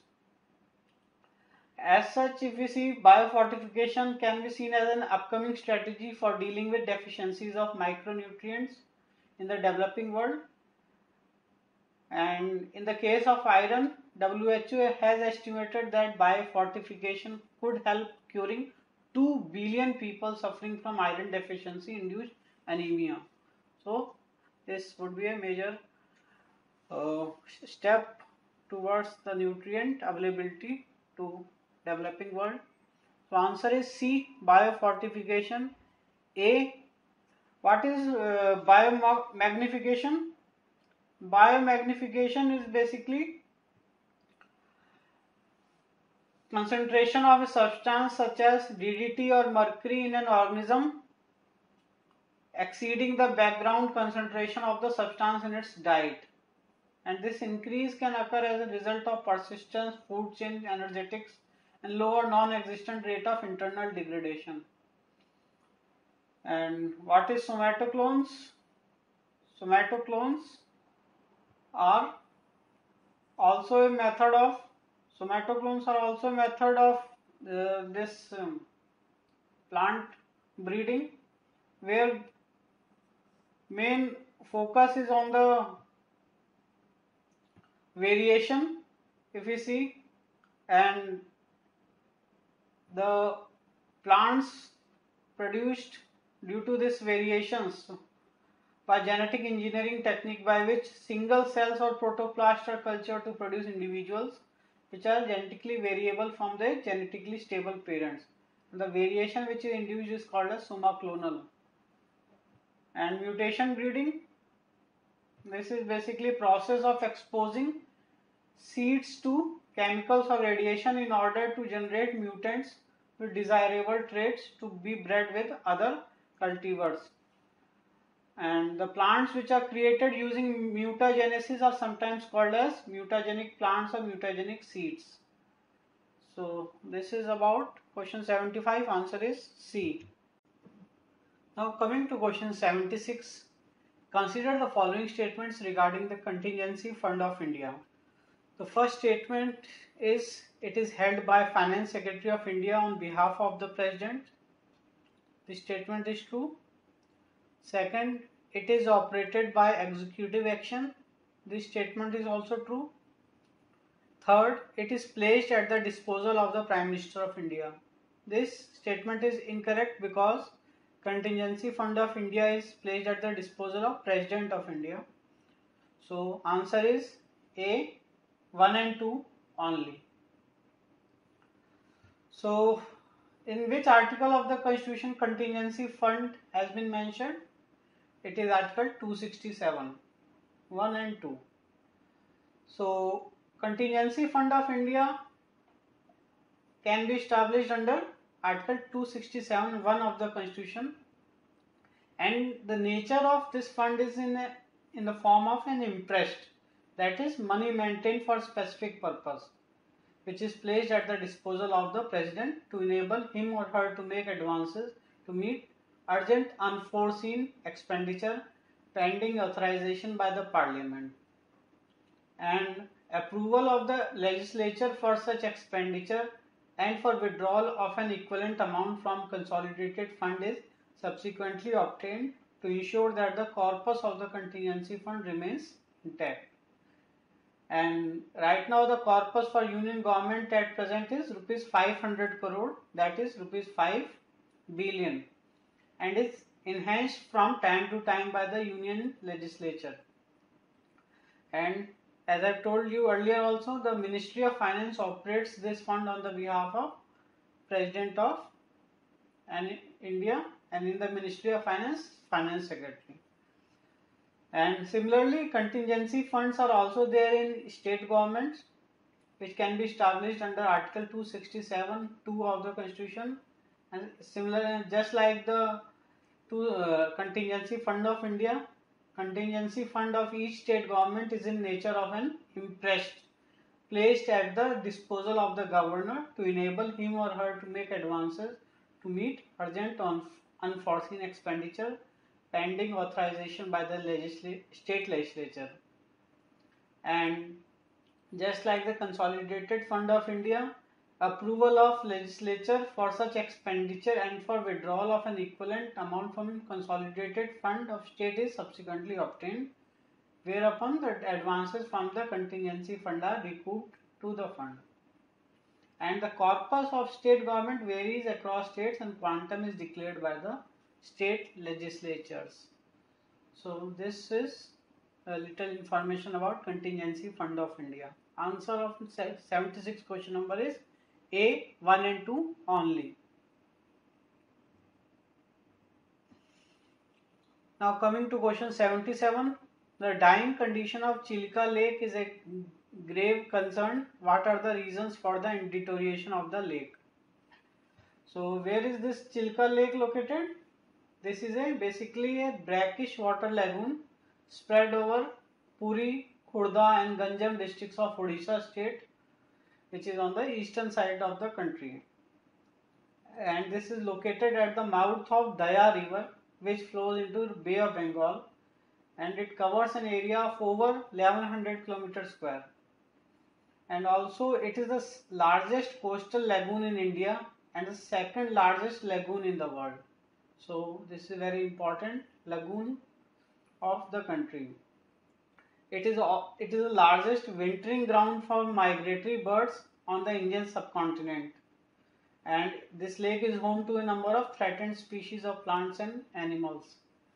So, but in the recent past we have seen there is a deterioration of the lake.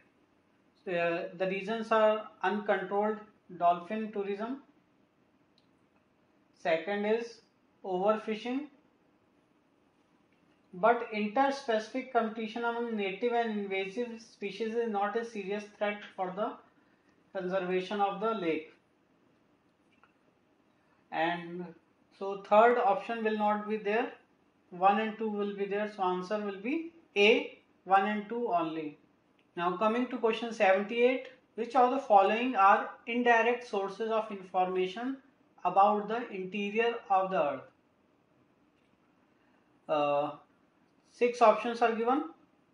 We have to select the correct answer using the codes given below. So as we know, there are two types of two sources for information about interior of the earth. One is direct, second is indirect. So what comes under direct?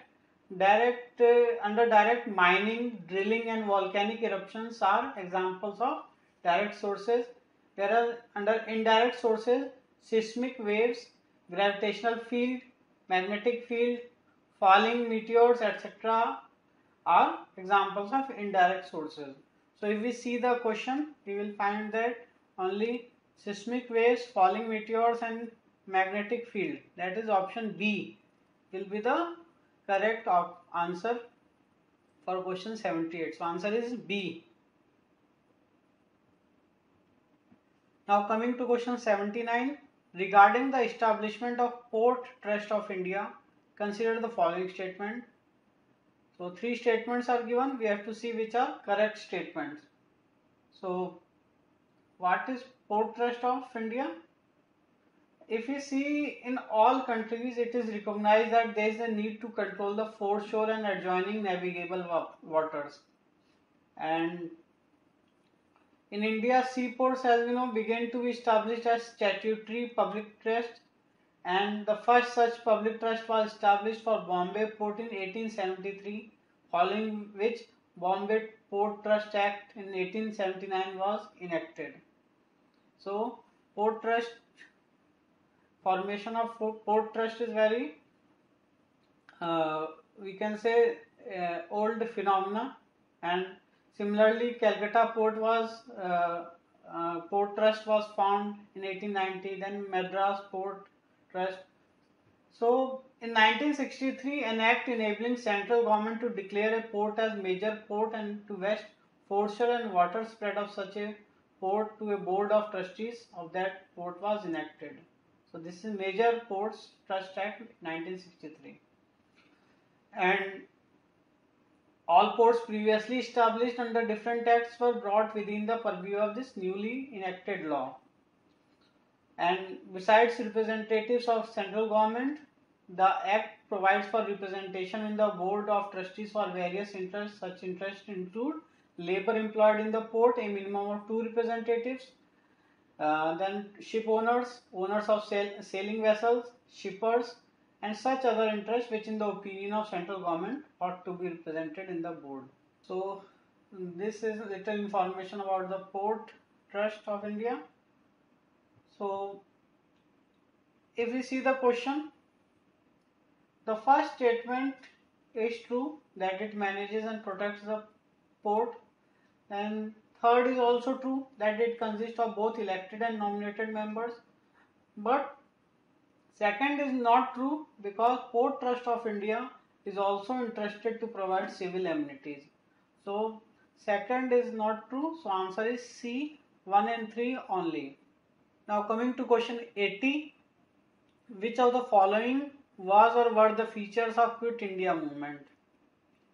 Quit India movement, we know it started in 1942 and it was a last mass movement under Gandhi. So in this, parallel governments were formed in some parts of the country because all the top leadership of the movement, they were arrested by government, British government, and kept in the jails. So parallel governments were formed and parallel radio stations which helped in the revolutionary activities were formed. Aruna Asaf Ali, she along with Usha Mehta, she ran many such radio stations. But anti-Jamidar violence on a large scale was not a feature of Quit India movement. And similarly, participation of Muslims on a large scale was also not a phenomenon of Quit India movement. Though Muslims participated majorly in the Congress-ruled states or provinces, but participation of Muslims on a large scale was not there in Quit India movement because Muslim League did not participated in the movement. So answer is 2 only, that is B option. Now coming to question 81, recently 85 people of Uyghur groups have been sentenced for terrorism, separatism and murder at a stadium in China's northwestern Xinjiang region. Consider the following statements in this regard. 2 statements are given about Uyghurs and we have to find which are correct statements. These are basically ethnically Turkic Muslims. This statement is true. Second statement is also true. So answer is C, both 1 and 2. These Uyghur Muslims have been in contest with the Han Chinese in Xinjiang, Western Xinjiang region, and just like the Tibetans, they also fear that influx of Han Chinese in their area would lead to erosion of their traditional culture, and they considered them as the original inhabitants of that place, whereas Chinese nationalists or the Chinese media consider that as a part of China, mainland China. So this is about them, and so answer is C, both 1 and 2. Current account deficit will be narrower if 4 probabilities are given. We have to see which of the probabilities or condition is correct. So what is current account deficit and what is the present current account deficit? Current account deficit for January to March period is $1.2 billion. That is around 0.2% of GDP. And the last year it was 3.6% of GDP in the same period last year. So this current account deficit has narrowed by 1.7% of GDP this year. And the main reason is the decline in the trade deficit, as decline in the imports was sharper than that in exports according to RBI data. So if we see the options, all are true. Current account deficit will be narrower if there are strict norms for import of gold. This was seen in the Indian condition. If there is a presence of heavy exports due to, yes, because current account deficit arises due to increased import and less of exports. So if there is a presence of heavy export duty, then surely it will be narrower. There is increase in remittances from the Indian working abroad, yes. Fourth, Tobin tax is imposed on foreign investors. This is also true. So what is Tobin tax? This tax was suggested by Nobel laureate economist James Tobin as a tax on all spot conversions of one currency into another. So this tax is intended to put a penalty on short-term financial round-trip excursions into another currency, and this was suggested by Tobin in way back in 1972 after the Bretton Woods system of monetary management ended in 1971. Prior to 1971, this one of the features of Bretton Woods system was an obligation for each country to adopt a monetary policy that maintained the exchange rate of its currency within a fixed value, plus or minus 1% in terms of gold. But in 1971, United States President Richard Nixon, he announced that the United States dollar would no longer be convertible to gold. Thus, they ended the system. Due to this action, a situation was created whereby the US dollar became the sole backing of currencies and a reserve currency for the member states of Bretton Woods system, thus leading to the system to collapse in the face of increasing financial strain in that same year. So this was about little history about Tobin tax. So answer of question 82 is all of them 1, 2, 3, 4. Now coming to question 83, consider the following statements regarding baculoviruses. They are pathogens that attack insects and other arthropods. This statement is true. These are used as biological control agents. This is also true. They have been shown to have no negative impacts on plants, mammals, birds, fish, etc. This is also true. But fourth is incorrect because they are not an alternative for Bt, which is a type of bacteria. Though they are viruses and excellent candidates for species-specific narrow spectrum insecticidal applications. So answer is A, 1, 2, 3, 4 only for question 83. Now coming to question 84, the British Virgin Islands has declared to set up a shark sanctuary. In how many ways it will be beneficial for an ecosystem? So if you see the statement given, first and second are true, but third and fourth are not correct about the benefits of this shark sanctuary. Third states that it will meet the rising demands mainly in China for shark fin soup. Basically, the objective of setting up of a shark sanctuary is to protect and conserve sharks. It is not for commercial trade of sharks, as shark fishing has grown rapidly in recent decades, driven by rising demand mainly in China for shark in soup. So this is not true. Fourth statement states that it will withstand the problem of short lifespans of sharks and high fertility rate. Sanctuary basically will also withstand the problem of high vulnerability of sharks because of their long lifespans and low fertility rate. So sharks do not have short lifespans, they have long lifespans and they have low fertility rate. So this is the reason why this shark sanctuary has been proposed to be set up at British Virgin Islands. So right answer is B, 1 and 2 only for question 84. Now coming to question 85, which of the following are major industries of North America? First is food processing, second is dairy farming, third iron and steel. So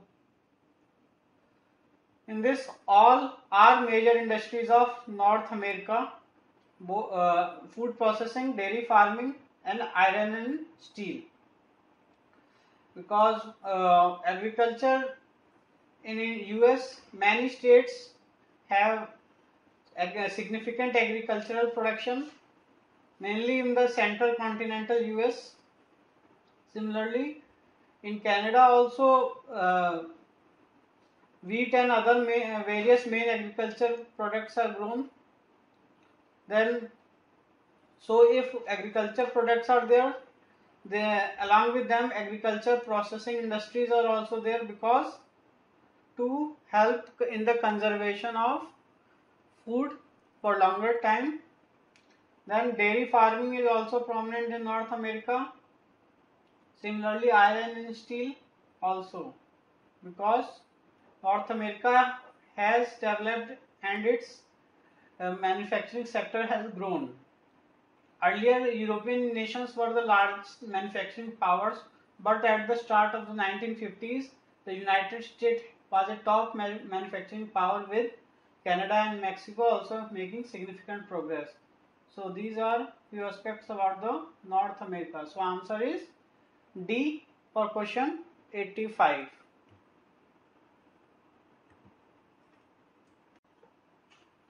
Now coming to question 86 regarding technopoles, consider the following statements.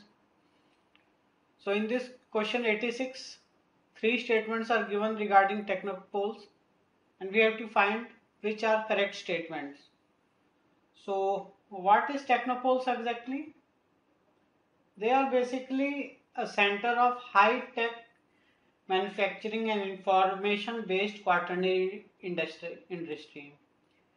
These may be developed by a private sector or by the cooperation or partnership between public and private sectors. And governments of all levels promote them as a panacea for economies which are hurt by economic restructuring. Large corporations and small business locate in technopoles. Networking between other firms is important and made possible by technological advances. And basically these are combined technological and business centers specially established around recognized educational and research institutes. So these technopoles have a very working relationship with the, or we can say balanced relationship with between the educational institutions as well as the industries, by which the manpower, the technical manpower can be easily obtained by the companies, as well as the research which can be done by the educational institutions that can be helpful in the industry. So a very market based educational structure can be established. So if we see the question 86 here, all the statements are true. So answer is D, 1, 2 and 3. Now coming to question 87, here three statements are given about National Urban Livelihood Mission. We have to see which are correct statements. So National Urban Livelihood Mission, the basic aim of this mission was to reduce poverty and vulnerability of the urban poor households by enabling them to access gainful self-employment and skilled wage employment opportunities. Due to that, there can be an appreciable improvement in their livelihoods on a sustainable basis. So this mission basically aims at providing shelter equipped with essential services to the urban homeless in a phased manner. In addition, this mission addresses livelihood concerns of the urban street vendors by facilitating access to suitable spaces, institutional credit, social security and skills to the urban street vendors for assessing emerging market opportunities. So all the statements here given here are not true. Only first and second are true. Third is not correct because the coverage of this National Urban Livelihood Mission can be broadened to include families of disadvantaged groups like SCs, STs, women, minorities, disabled, etc., but subject to a maximum of 25% of the above urban poor population. So we can say right answer is A, 1 and 2 only. Now coming to question 88, consider the following features of Indian society under Delhi Sultanate. Both Hindus and Muslims were divided among different castes and communities. This is true because within the Muslims also their caste system, because the before conversion to Muslims, the caste system whatever was prevalent was accepted, as well as the different caste which different tribes within the Muslims which came to India, they were divided according to their nationalities, like Afghans, Turks, etc. So there was a caste system in both the communities. Second, the slaves of Muslims were better off as compared to the slaves of Hindus. This is also true because there was a separate, we can say, a department also, Diwani Bandagani, for betterment during the Delhi Sultanate period, and this sultans and nobles, they provided education and gave training and opportunity to these slaves to rise in their lives, so that many of them rose to the position of prominence in the state. So we can say that slaves of Muslims were better off. But the third statement is not true, because Sufi saints or the people who were under their influence avoided eating meat. So though the Muslims were non-vegetarians, but Sufi saints did not encourage eating meat, and many times they avoided eating meat. So third statement is not true. Only first and second are true. So answer is B, 1 and 2 only. Now coming to question 89, consider the following regarding the Bihu festival. In this, first statement is true, second and third are not true, because Magh Bihu is celebrated in mid-January when the paddy crop is harvested, whereas Kati Bihu is celebrated in mid-October to perform rituals in the midst of paddy fields to wish for good paddy crop. So second and third are not true, so answer is A, 1 only. Now coming to question 90, to attract the right pollinator insect, orchids show which of the following characteristic? Three characteristics are given. We have to see which are correct ones. In this, second statement and third are true, but first is not true, because orchids, they show a bewildering diversity of floral patterns, many of which have evolved to attract the right pollinator insect and ensure guaranteed pollination. And the Mediterranean orchid offers employs sexual deceit to get pollination done by a species of bees. So, thus, orchids operates the process of co-evolution, and thereby natural selection has no role to play in it. And what the pollination process of orchids is quite complex, because orchids have evolved to achieve cross pollination. This was investigated by Charles Darwin also and described in his 1862 book Fertilization of Orchids. So this is about question 90. Answer is 2 and 3. So now coming to question 91, which of the following is commonly found in chewing gum? 1. Sucrose acetate isobutyrate. 2. Glycerol ester of rosin. So both of them are found in chewing gum. So answer is C, both 1 and 2. So what is chewing gum? Chewing gum is basically a soft cohesive substance intended for chewing but not swallowing.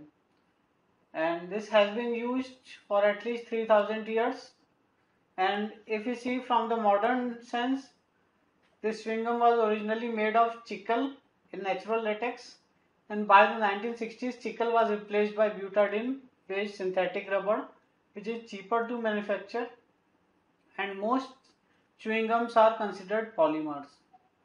So this is a little information about chewing gums. Answer is C. Now coming to question 92, consider the following criterion. 4 criterions are given about which are used by RBI while granting new licenses to banks. So what are the this criterions or criteria? One is minimum capital should be rupees 5 billion. So first option is correct. Second, will have to get shares listed on stock exchanges within 3 years.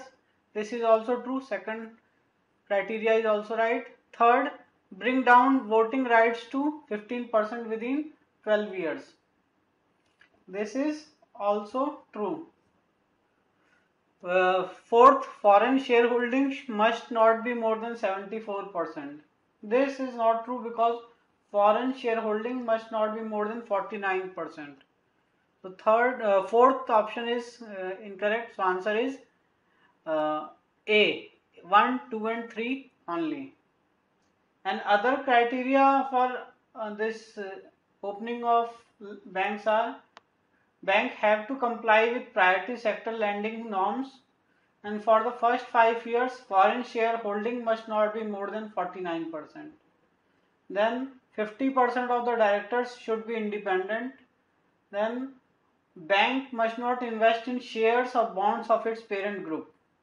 And last, it must open at least 25% branches in the unbanked rural areas. So this is about the criterions. Answer is A. Now coming to question 93, which of the following is not a component of Abenomics, the economic policies advocated by the Prime Minister of Japan, Shinzo Abe?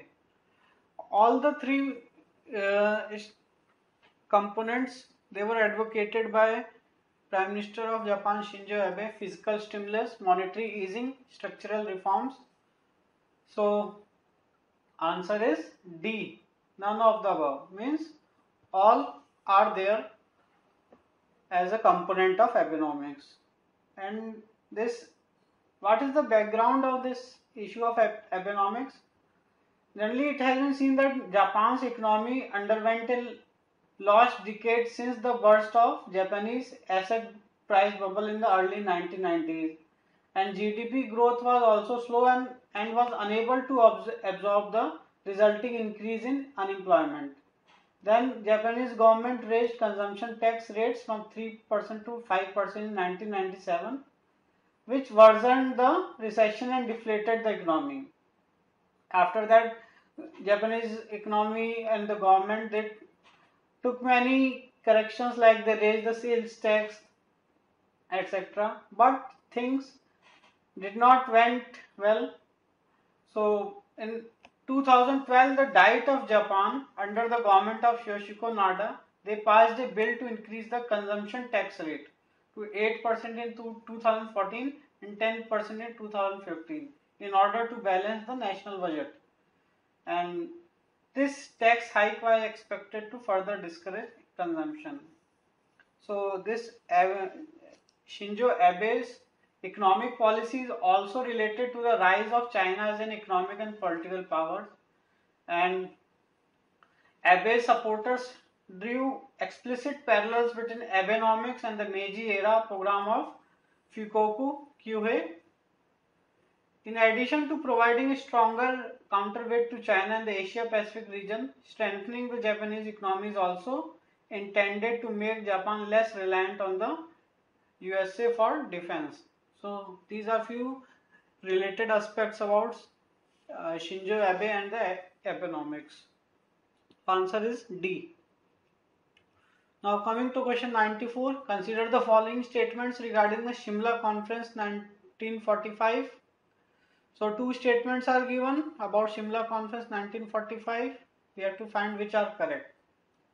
So where was this conference held? As the name indicates, it was held in Shimla in 1945, and Maulana Abul Kalam Azad, he was president of Congress at that time, so he presided over the meeting, whereas Muhammad Ali Jinnah, he was representing the All India Muslim League. But Muslim League did not boycotted the conference, they went into the conference. So second statement becomes incorrect. First is true. So answer is A, one only. And apart from this, one interesting fact about Shimla Conference was that Jinnah in this conference made a very strange claim. He said that no non-League Muslim should be represented to the Executive Council because only Muslim League has right to represent the Muslims of India. And it was said that Congress had no right to nominate any Muslim in the Executive Council. And Jinnah also demanded that in case of division of votes and objection by the Muslim members, there should be a provision that vote is cleared only by 2/3 of majority. So things were made very difficult by Jinnah, and Lord Wavell, he basically was in tandem with Jinnah in this conference. Thus, the the non-success, or we can say the unsuccessfulness of the conference, it made it basically raised the level of Jinnah to that of level of Gandhi, and it made the Muslim League sole dispenser to Muslim fate in India. And the result of this was that Muslim League emerged as a great gainer, and they were now closer to a separate nation of their own. So these were some of the ramifications of this Shimla conference. So answer here is A, one only. Now coming to question 95, which of the following statements regarding the Mansabdari system under Mughal Empire are correct? It was borrowed originally from Persia. This is true. And second statement, Mansabdars were liable for service anywhere in the empire. Yes. Even civilians like Birbal were sent for military services. Third, each grade of Mansabdars carried a definite rate of pay. This is true. Fourth, the Mansabdars were paid only in cash. This is not true because they were paid either in cash or in kind. So fourth option is not true. So answer becomes 1, 2 and 3 statement, that is C option. So what some few facts about Mansabdari system was that it was a system introduced by Akbar for military administration and territorial commands to sustain parts of army, and his experiences led to conclude that rather than relying in the Iranian Turkish nobles, he should also include the Indian Muslims, Afghans and Rajputs in the Mughal army. And in this system, Mughal officers, whether Hindus or Muslims, were granted territorial commands in return for the military service. They had to bring in some fixed number of men at arms, horses and elephants to the field, and were rated as per the numbers which was known as Jards. So they were called Mansabdars of 10, 20, 100 and 1000 and so on. And Mansingh was the first Mansabdar of 7,000 Jards, and Bhagwan Das with 5,000 Jards enjoyed the privileged position in the Mansabdar system of Akbar. So this was about Mansabdari system of question 95. The answer is C.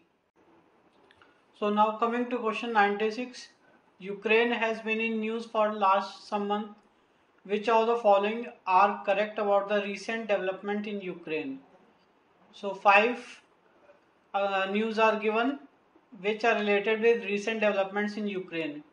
So recently in Ukraine, Crimea Peninsula, we have seen Russia's military intervention has taken place, and Crimea's parliament has voted to join Russia. Due to that, there is unrest in Donetsk and Luhansk regions. But nuclear disaster at Chernobyl and massive earthquake did not happen recently. So we will say that answer is C, 1, 2 and 3 only. Now coming to question 97. Many health activists are demanding to ban trans fats from all foods. Consider the following statement in this regard. So 3 statements are there about trans fats. We have to see which are correct statement. So the first statement talks about trans fats as a type of solid fats found in margarines, cakes and fast foods. This is correct. But rest 2 statements are not true, because trans fats are partially hydrogenated vegetable oils which turn oily foods into semi-solid foods, and they are used to extend shelf life of products. They can raise levels of bad cholesterol. Even a small reduction in consumption can cut heart disease. And they have no nutritional benefit, and like saturated fats, they raise blood cholesterol levels which increase the risk of coronary heart disease. So this is about transferred. So second and third statement are not true. First is true. So answer is A, one only. Question 98. A Tirthankara is the best described as the person who has, four options are given. So answer is D. Discovered the way to cross the ocean of worldly life and leads other to do it. So this is from art and culture portion, and it talks about the title Tirthankara used in Jain scriptures. According to Jain scriptures, that which helps one to cross the great ocean of worldly life is called as Tirth, and a person who fills the role of Tirth is called as Tirthankar. So this Mahavira was 24th Tirthankar of Jains. So coming to question 98, answer is D. Now coming to question 99, consider the following statements regarding an oasis.